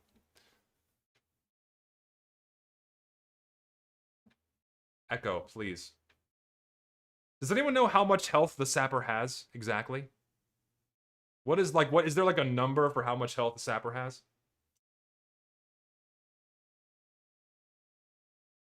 A 100? Okay, so 5 swings. So yeah, it would take 5 swings.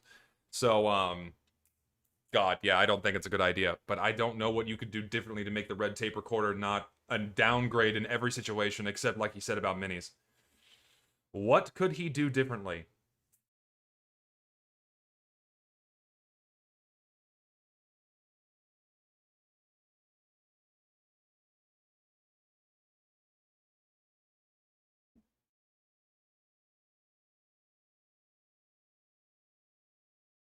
Let me think. I'm trying to think of something that lets him still lean into the idea of disabling buildings for a longer period of time.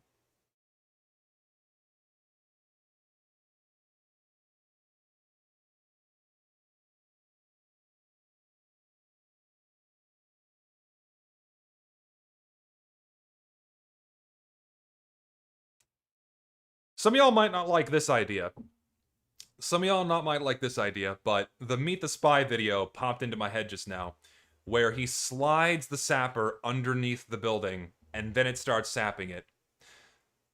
This could be an interesting opportunity for it to be a throwable sapper, where it does no damage, still takes 2 swings to knock off, but it still disables the building.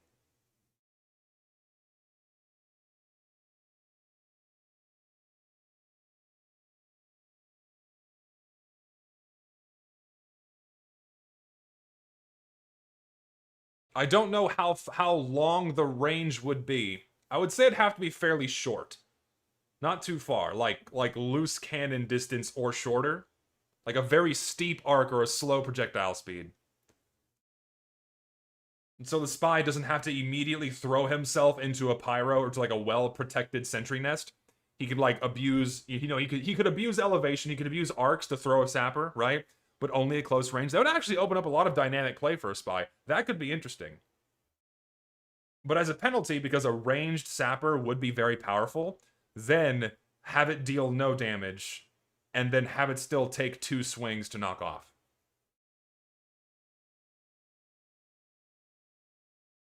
Yeah, and a throwable sapper would need some kind of recharge. Exactly. It would need some kind of recharge. So you can't spam it. I don't know how long, maybe half a second, 1 second, not sure. But it would need some kind of a recharge if it's a throwable sapper. Maybe 5, yeah. The exact amount of time would need to be tweaked. Would it automatically lock onto buildings? I suspect they would have to use, the existing sentry hitboxes, and then whatever the projectile hitbox is, if it comes into contact, then it would latch on. Like, it wouldn't, like, gravitate towards the building. It would have to rely on the sentry gun hitboxes. Then have it like the Sandman ball where you can pick it up off the ground. Yeah, sure, I think that'd be fine, too. Yeah, it is a thing in high GPS's balance mod as well. And yes, you can throw it while disguised. Just like the normal sapper, you can use it while disguised. Oh, and the engineer would knock it off his buildings in the same way. You can just, hit it with your wrench. And then also, and I guess you'd have to make it behave like a sticky bomb in that you could probably shoot it out of the air. No, an AoE is too strong. AoE is too strong. You need to make it so it connects with the hitboxes. Because I don't like this idea. I think it's far too punishing to have a gun disabled for that long. Because doubling the amount of time it takes to knock off a sapper is a long time. And a lot can happen in such a short amount of time. I think that's just too punishing. I like my idea. I'm gonna stick to it, and I'm gonna move on. I'm right, you're wrong. Merits testing. It merits testing. destroy the sapper. That is 6 swings for the jag and 2 for the home wrecker. This item will create a lot of different scenarios we haven't seen before in TF2. Usually it's pretty much useless for a spy to do a drive-by sap where he doesn't actually kill the engineer, but with this new red tape recorder, a spy can coordinate with his team to disable a sentry during a push to get the sentry destroyed by a heavy look instead at of that. having to do it all himself. I mean, in thing is, that's funny. Like, in that time, the gun would have died, right? So even this still isn't that useful. You could also use this to sap a teleporter entrance after the blue team's forward spawn has been set, forcing the blue engineer to backtrack and retrieve his teleporter since he can't destroy it with his PDA. I know it's a little devious, but you know, Spy's kind of a that devious enforcer's guy. so The dumb. Spy could also use this item to trap engineers, waiting for them to return to their disabled building before gunning them down or stabbing them. It's also worth noting that the new enforcer can help you take out those buildings if you really need to. I still like my idea of a ranged sapper And more. before we get to I'm gonna everybody's stick with that favorite one. spy weapons, the Diamondback and Kunai, I want to address boy, the here we go. Wrangler. Many of you wanted to see this thing get nerfed in the last video, and I am so sorry you had to wait until now to see it happen. The old he gonna Wrangler do was something? crazy Oh, strong. he's because actually it gave talking about the Wrangler here. Okay, what's the he do? engineer's sentry a shield. So when it comes to the Wrangler, Wrangler does too much. Make it do one less thing. If you're doubling the firing rate, tripling the health of the sentry gun, and infinitely extending its range, remove one of these 3 things, and then it's fine. Let's see what he does. That absorbed 66% of incoming damage, essentially tripling its health pool. The Wrangled Sentry would also fire faster, making it a total menace to fight against. And while most of you suggested removing the shield, I really don't think that's the way to go with this item. What I appreciate about the Wrangler is that it shifts power away. I mean, the only reason why people use the Wrangler is to make your buildings survive, I mean, make your sentry last longer, right? And to shoot people more, and to have it shoot people you want to shoot.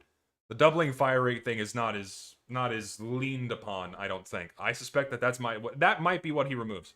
From the engineer and towards his sentry. Since the Engie can't use his shotgun while wrangling, he is theoretically weaker. However, this downside usually doesn't come into play because the Wrangler is generally used in ranged situations where the shotgun is already mostly useless. To balance this weapon, I've decided to further decrease the engineer's survivability rather than to decrease the sentry's survivability. This will come in the form of a 30% damage vulnerability for the engineer while the Wrangler is deployed.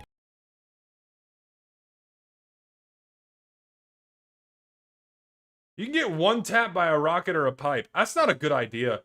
That's way too much. Nope, that's bad. Nuh-uh. No engineer would willingly be one tapped by spam. Not a good idea. Honestly, just remove one of the 3 things I said. Remove the shield, remove the doubled firing rate, or remove the infinitely extended range. If you do one of those 3 things, then it's fine. I say remove the doubled firing rate. There you go. That nerfs the damage output, which punishes the engineer further for not using a shotgun and taking manual control of a sentry. Done. It's all you need to do. This will give him a functional 96 health instead of the usual 125, which should make him So bad. Oh, it's so bad. It's worse than the candy cane. Oh. a little more fearful in certain situations. I've also reduced the damage the engineer takes from sentry jumping by 80%, opening up the more interesting side of this weapon, which is ninjaneering. No, that does not need to be buffed in any way. No, leave that the same. You should be punished with self-damage just as everyone else is. No. Nerfed. And while I'm talking about non-spy weapons, I should mention some fixes I made since the last video. The Natasha still gives a speed boost while deployed, but also drains your health since it proved to be insanely strong. Nerfed. So, the problem with his implementation is that the speed boosts last for way too long. Like, when you get a hit, the speed boost needs to last for like less than a quarter of a second.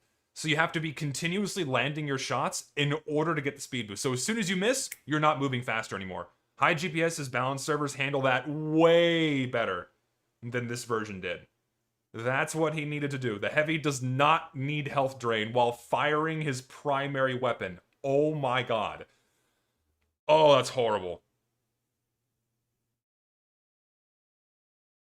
The Cozy Camper now only doubles your primary ammo instead of bringing it to 40. Nerf. It makes no difference. It just... The Eureka Effect and Machina have been changed back into their normal selves with no modding. I would like to change these things into something more interesting eventually, but for now, reverted. I liked you. I liked the Eureka effect change. That was the one where you had two-way teleporters. Why'd he put that back? I think that would have been fun. But okay. Also, I buffed the rocket jumper to have more ammo and a faster fire rate just because I'm morbidly curious to see how effective a Trollger can be when the normal limits of rocket jumping have been removed. Buffed. Really strong. I mean, sure, at least he admits it's for, like, the sake of his own curiosity and fun, but I feel like it would be too much. Too much. Right, back to Spy, let's talk Diamond Pack. In my last video, I changed it into the Diamond back-to-back, making it a normal revolver with 2 shots and the benefit of getting 1 second of crits on a successful kill. I loved the idea for this weapon at the time, and I still love the idea for it, but you guys pointed out that it is incredibly weak. Very. I buffed it by giving it the normal 6 shots with a slower firing speed and damage penalty. Every shot is 100% accurate though, so it allows a highly skilled spy to go on a killing spree if he's able to get that initial kill and Yeah, and then you have a perfectly accurate shot every time and you can spam that across the map. No, there's a reason why Sniper is AIDS to fight. Having perfectly accurate shots every single time is not good. Random bullet spread exists for a reason. It balances out the revolvers. Yeah, 100% accuracy with a crit shot.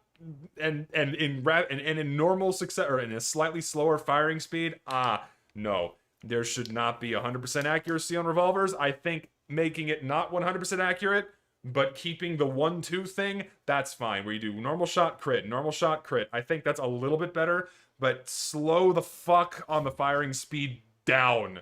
Maybe that's a little bit better. But even then, it's like, it's still, let me think.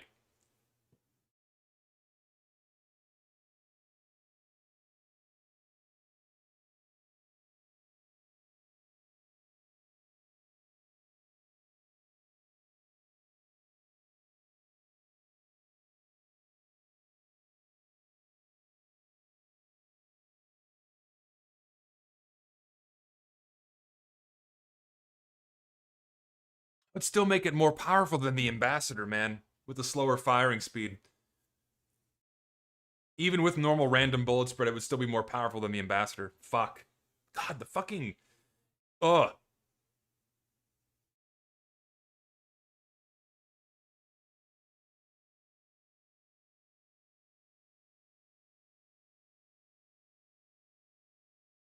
A weapon from Deep Rock Galactic comes to mind. The pistol that Gunner uses. There is an overclock that lets it rapidly fire 2 bullets at a time. So perhaps you can have it do bang bang, bang bang, bang bang, instead of the normal firing rate with the damage penalty. So that could take the place of whatever the Enforcer does now, right?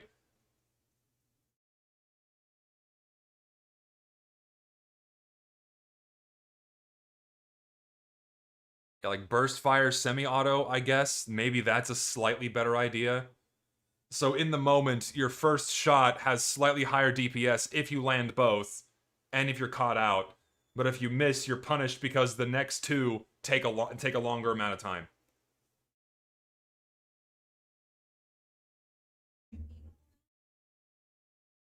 I don't know. I'm not sure. It's something that would require playtesting, but... Oh, for Driller, my bad, not Gunner. Whichever dwarf uses it, my bad.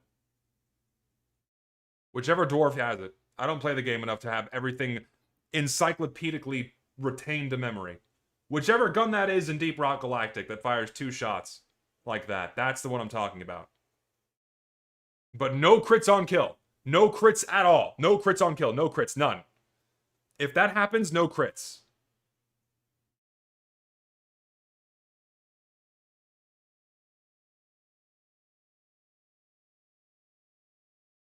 I'm not a game designer, none of us are, that's why this is hard. Yeah, no crit storing, no crits at all, if you were to do something like that. Diamondback was shit, it's good as is. Nah, stored hit scan crits is really powerful, especially on something that is 102 shots at any distance. Really powerful, it does need a nerf. I'm moving on. and stay safe afterwards. As with all of the weapons, this is not a finalized version. I expect it to need thorough playtesting and will more than likely be tweaked by the next video. So it does 120 on crit. It should do 102. Make it, if you're gonna do that, make it have the same damage penalty as the Ambassador, because 120 is still too much. Buffed. And last but not least, the Conniver's Kunai. In the last video, I removed the health mechanic in favor of extra range, you know, like a throwing knife. And I'll be honest, in practice, it has been extremely fun, both to play with and against. It doesn't feel overpowered, it doesn't feel underpowered, it just feels very different. You get stabs you normally wouldn't be able. Look at that! Look how far away they are when they get stabbed. It's just not. That's not okay. That's not okay. No. I think it's a horrible idea. Further ranged backstabs is a terrible idea. To get and die in situations you would normally survive in. It's not obvious if this is a better or worse option than stock in many situations. This guy also doesn't understand how basic geometry works. So when you're playing TF2, the backstab hitbox relies on looking angles, right? So depending on the angle you're looking, you have this swath of an area that will count as a backstab. If you back this up, you have a greater area in which a backstab will register. So it makes backstabs easier at a range. That's not a good idea.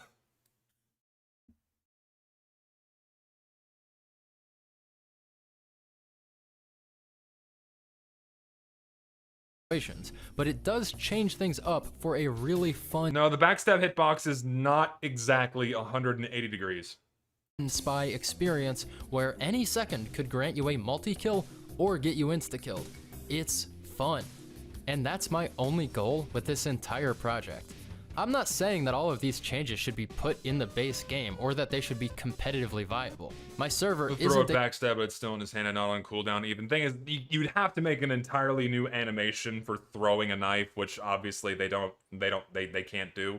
So it's just increasing the range of the backstab, which is really powerful, right?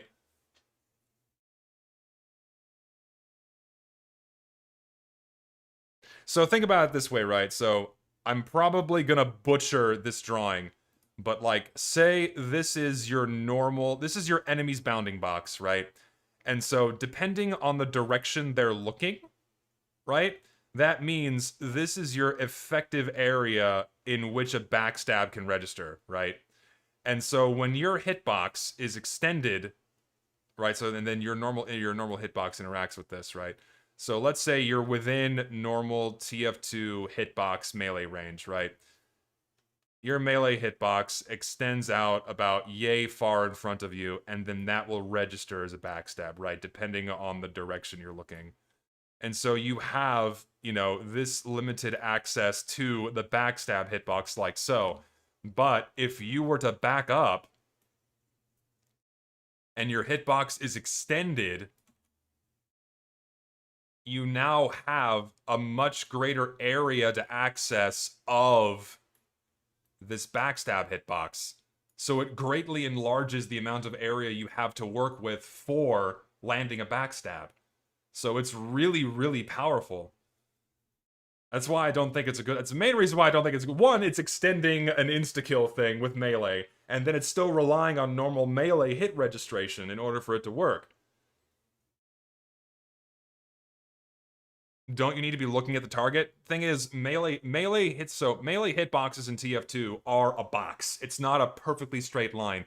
So, you don't even need to be looking at this guy in order for it to be intersecting with what registers as a hit. Let me draw this a bit better. Hold on. Let me draw this better. I'm bad at drawing. There's a perfect short on YouTube called Hitboxes in TF2, and the entire video retorts to how ranged backstabs would suck. I'd have to look it up.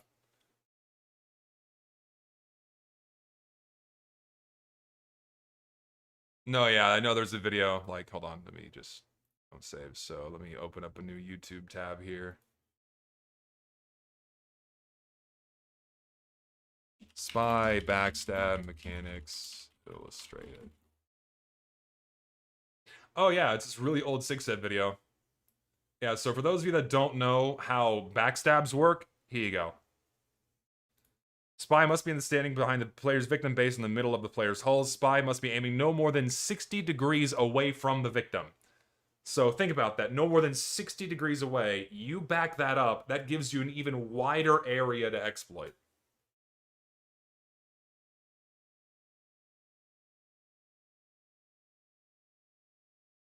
Spy must be facing approximately the same direction as the victim is facing. He can be he can be as much as 107.5 degrees off. You know, like that, but no more.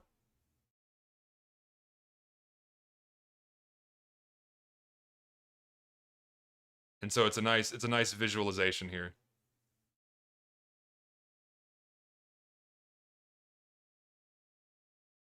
So this will show, so by the way, these boxes, these gray boxes, these are collision hulls. So this is what melee weapons use for hit detection. And so whenever you see this green value down here, all three turn green, that's when you have a backstab.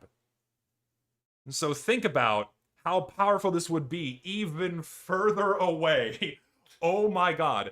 Because think about that, right? Because all it matters is if you're maintaining that same angle and they're also looking in this direction, right? So, like, let me rewind this back.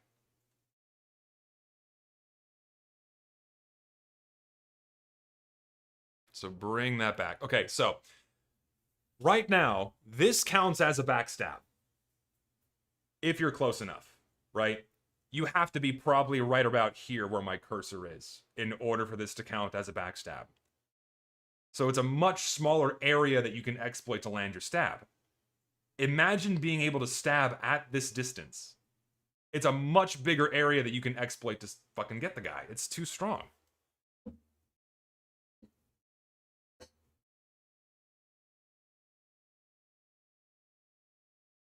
Yeah, way too strong. Like, look at that.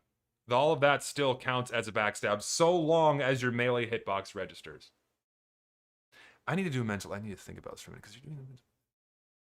I need Illustrator. Hold on. I want to make sure I get this right.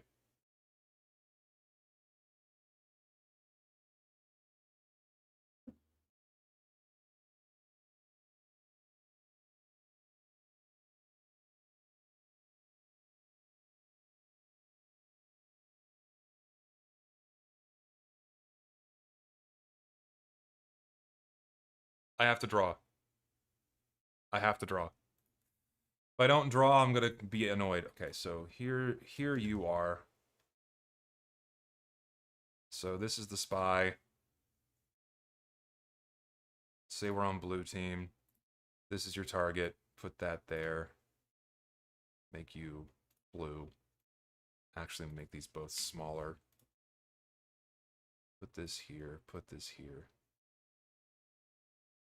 Put that there into alignment. Make those lined up. And let me draw a... Fucking goddamn it, make you red. Now we need the melee hitbox. These aren't exactly to scale, mind you. So let's say this is your normal melee hitbox. And this is the person you're backstabbing. It has to, at minimum, intersect their collision hole in order for this to count as a backstab. But because the spy is able to look in various directions and still have that register as a backstab, you can have this intersect as far as you have right here. And also pretty much to like right about here. Roughly. So that's the current area of effect you have to work with when it comes to landing a backstab, right? Now if you back this up, let's say you just extend your melee hit range, your melee range all the way to here.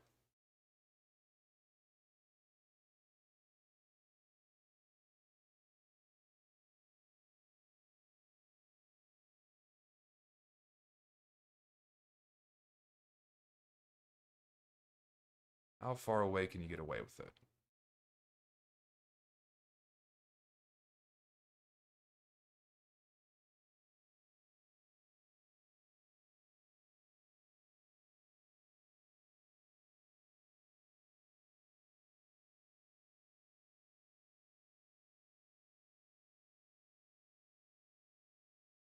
Yes, I'm drawing this. Yes, this is my stream. I do things how I want.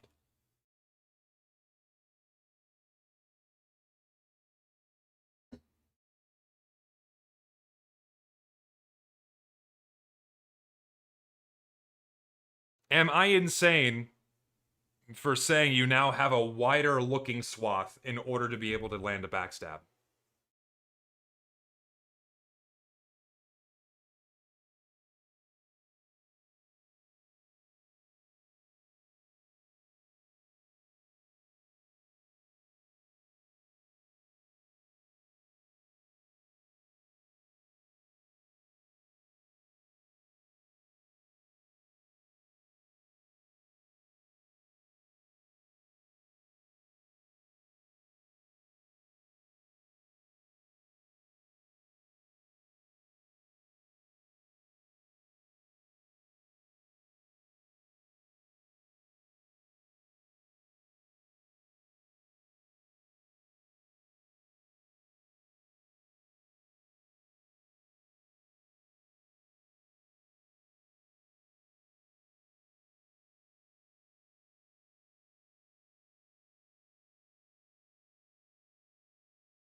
It is the same angle.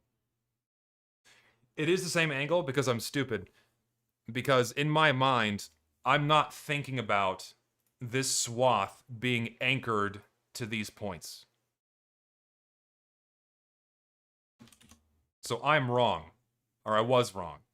Because your area of effect is anchored to these points. So the angle is not changing.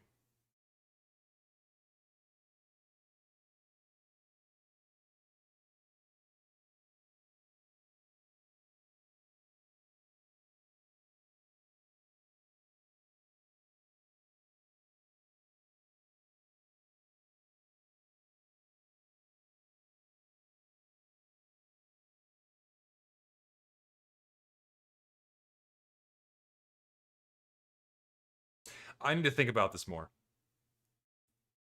A competitive server, it's 12v12 with random crits enabled.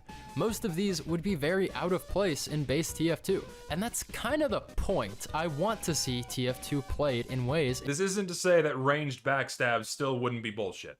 it hasn't been played in before. And if that means completely changing the identity of certain items, I'm honestly happy to do that.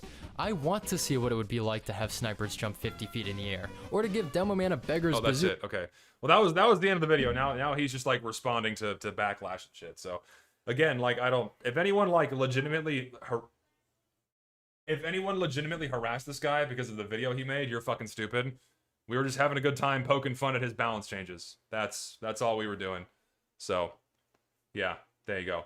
Okay, so that's done. I'm gonna hold on. I need to draw. I want to draw. I want to keep thinking about this as a mental exercise here. Orange.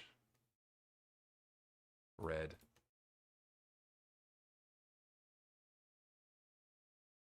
Yeah, it's the same angle. Because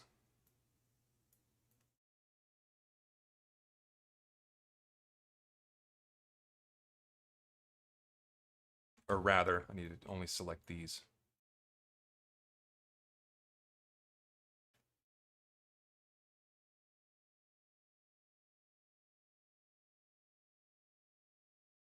Yeah, okay, yeah. It is the same angle. It is. Again, because in my mind, I was not thinking about how you have to cover, because it fucked with my head, because you have to think about melee hit registration in TF2 not as lines, but as boxes interacting with each other. Because if you look at TF2's melee hit registration, it's all about boxes interacting with other boxes. And if the boxes don't intersect, then it's not going to land as it's not going to register as a melee hit. So backing up's not going to increase the angle at which that box is going to intersect. It's just going to stretch this.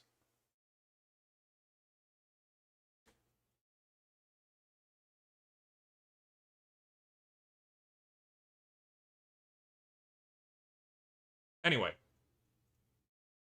That was fun. That was a fun stream. Thanks for hanging out. I'm gonna wind it. I need to think about this more. I have to run through this visually in my head until I've like convinced myself I'm either wrong or right.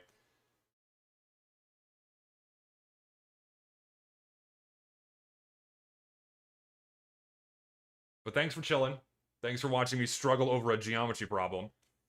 But y'all take care. Thanks for hanging out. Thanks for the donations. Thanks for chilling. Summer update soon, maybe this week. We'll see. If you want notifications for when I go live, then join the Discord in the description below. Come hang out there. Well, you can't hang out, but you can get notifications for when I go live and such. But yeah, y'all take care. See you later.